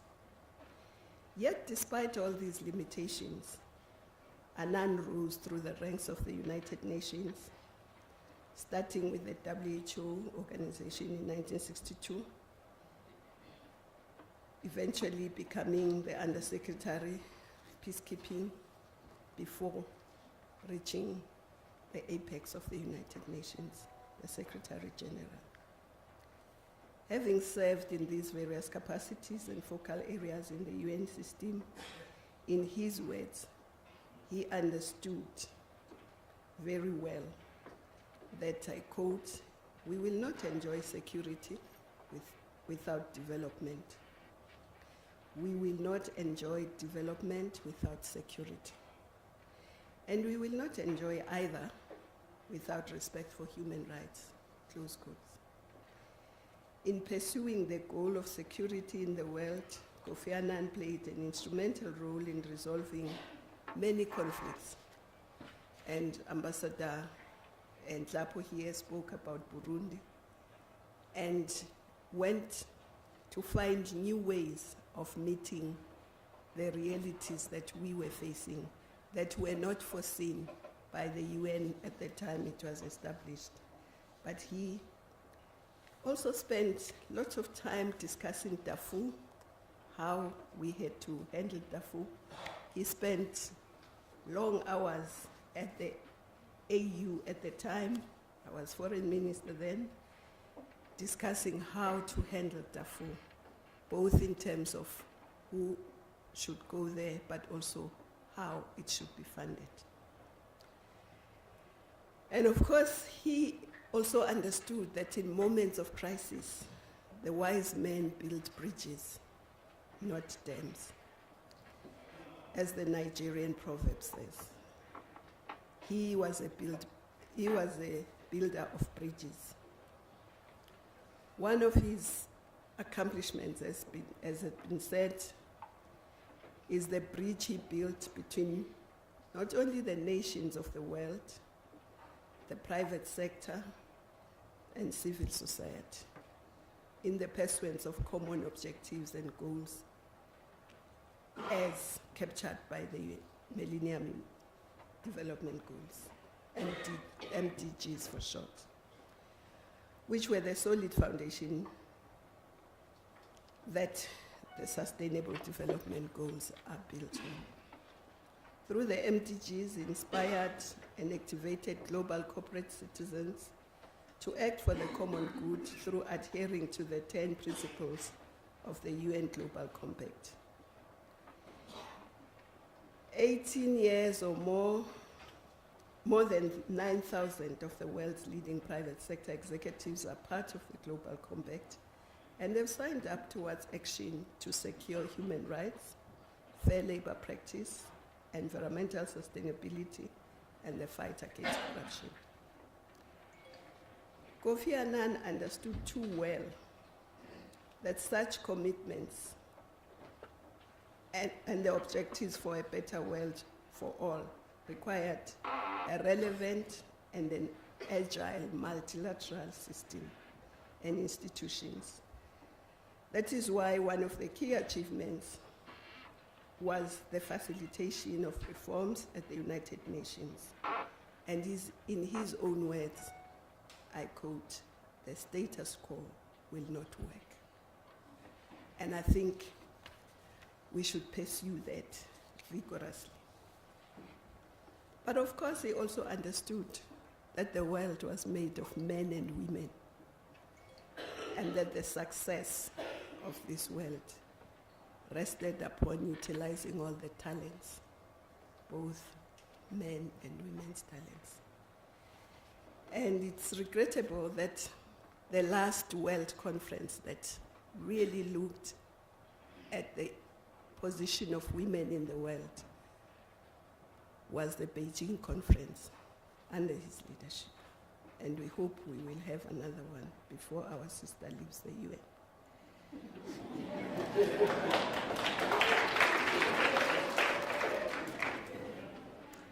And of course, Kofi Annan fearlessly led from the front, ensuring that even the most difficult issues were addressed by the United Nations. He encouraged us, guided us through a very difficult conference here in South Africa in Durban, the World Conference Against Racism, Racial Discrimination, Xenophobia, and Related Intolerance. And that conference, for the first time, made the world to accept and acknowledge that slavery was a crime against humanity. And of course, we worked with him also for the Johannesburg World Sustainable Development Conference. And one of the things about him was that he was very approachable. You could speak to him without fearing that you are speaking to this great giant of the world. But he also guided you and gave you advice. And one advice that I will never forget, I will not name the country, but he said to me, "You must be very careful of that particular country when you negotiate, because it will try to negotiate the text until it's meaningless. And at that point, they will say, we can't support this, it's meaningless." So that has stayed with me in negotiations. I know where to stop and say, if we go beyond this, then this text will be meaningless. And so we remain very indebted to him. But also his humility. I think humility, of course, is a trait of great people, and he was one of those. But even in his retirement, he remained available, not only to us in Africa, but to the rest of the world. And he was there in times of need and gave us wise counsel. As my sister said, the aftermath of the Kenyan elections, he was there and willing to mediate. And I had the honor to receive the final report from him when I was at the AU. And of course, one of the things that nobody has mentioned about Kofi's passions was agriculture. He was very keen that Africa must be able to feed itself and contribute to feeding the world. When we were at the AU, he came, retired from the UN, to participate in a conference about agriculture in Africa. He was also, as I said earlier, very passionate in education. When we had the summit on higher education in Senegal, he came not to give a keynote speech, but to actually participate and give ideas and debate. And this will forever remember him for. And of course, like my brother, I was told I have 10 minutes, so I must try and respect that time. We must say that indeed Africa has lost one of its big baobab trees. How do we console the family and ourselves? What words can we offer to the weeping nation and continent? I think we should all take comfort that Mr. Kofi Annan ran a good race and that he has bequeathed us with a world better than the one he inherited. And in his honor, we now have the obligation to carry on with all the many tasks that he undertook.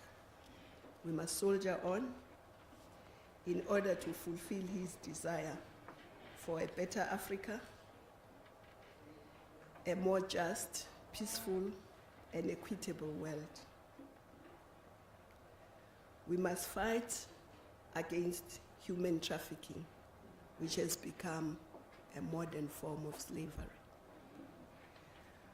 We must ensure that our young people get the necessary education and skills, and we must ensure that we fight and achieve a non-sexist world. And I'd like to say to our brother, Kofi, may your soul rest in peace, in eternal peace, as you join the galaxy of our heroes and heroines. And I'm sure they are all waiting for you to join them. Thank you.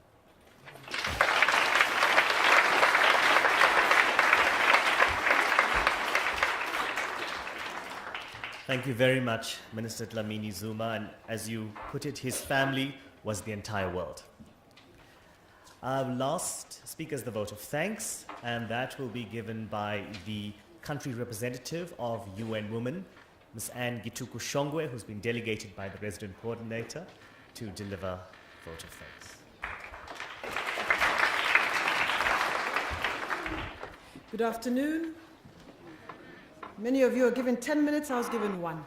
So, on behalf of the UN Resident Coordinator, who, as you heard, is short but not concise and concentrated, and as dynamic as that describes. So, on behalf of our Resident Coordinator, Dr. Nados Bekele Thomas, and the entire UN country team. And I don't know if maybe you should just stand and wave so that they know who you are, because we have many, many heads of the UN who have been participating in preparing this, who have been standing in honor at the United Nations Library, where a condolence book was opened earlier this week and took turns during the week under the leadership of our then acting resident coordinator for a couple of days, Jules Dich, who's the head of UNODC. So just wanted to acknowledge our other colleagues here. But I first want to really recognize our minister. Thank you so much. Death has no advance notice.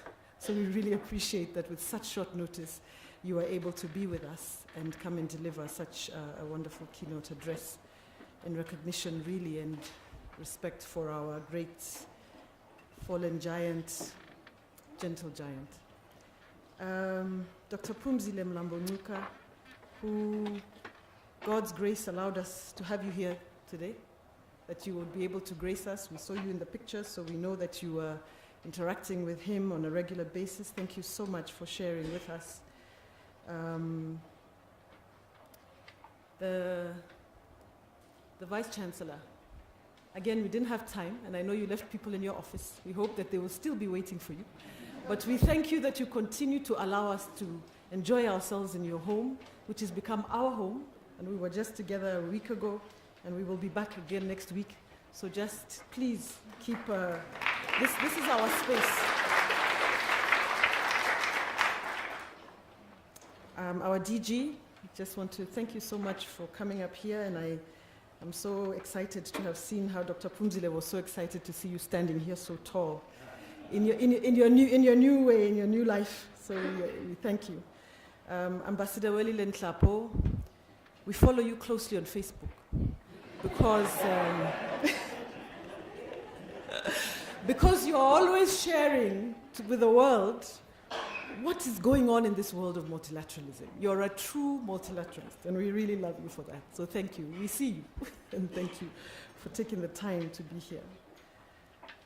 Our High Commissioner, thank you so much for gracing us with your time, for serenading us as well with your colleague who came and played a recorder, a flute. Sometimes we see them, those plastic ones, and we think that they come from the Western world, but in actual fact, we noticed how beautiful that flute was that he spoke from. But thank you for those words, and appreciate that you took the time and really accept our condolences for your uncle's passing. You know, it is personal for the rest of us. It may not be as close, it's not a relative, but we truly loved him, each and every one of us. So thank you. Sorry. Judge Navi Pillay, thank you so much for really sharing those wonderful stories, including at the dinner table. And for making the time, for flying over to be here with us. We really appreciate you and thank you. And we hope we can keep bothering you because you're here. So as the UN family, we hope that we can continually call you whenever we need you to be with us. Honorable Trevor Manuel, thank you again for coming and being here. We appreciate you and appreciate your presence. The UN Choir.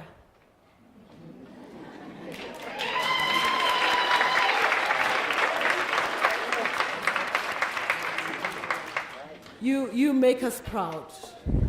And truly, Ndadesilo Hatang, and I want to recognize you as well, I just wanted to say to you, they are actually about 2 months? 3 months? Huh? 2 months. 2 months, not 2 decades. It's just 2 months. Now, if they're this good, can you imagine how good they will be shortly? So we are excited about that. So I really want to thank you and congratulate you for really coming and, warming up the room. I also want to really recognize and thank the team that pulled this together with very little time under the UN Resident Coordinator's Office. Thank you so much for pulling this together. And for each and every one of you who took the time out to come and actually be with us at a time when it's difficult. We know it is short notice and we didn't have a lot of time to prepare you, but just want to thank you for that. UNISA, Professor Makanya, your team, we now have direct phone numbers for Hermina and for all the different people that we need to call. We need a room. We even know which rooms. We tell them which room we want because we now, this is home. But everyone takes the opportunity to say something. So I'll say something really small before I say my final vote of thanks. But, I looked at all his quotes and there were so many incredible ones, but I thought to leave you with this one. To live is to choose, Kofi Annan says. But to choose well, you must know who you are and what you stand for, where you want to go, and why you want to go there. And as we think of his legacy, we see he made a choice. And that choice is one that we have celebrated today. It is one that leaves us with the kind of challenge that every day we should ask ourselves, what is the choice we made? And can we rise to be like the Kofi Annan that we celebrate today? I thank you. Program Director, Sudesh, thank you so much for your wonderful leadership.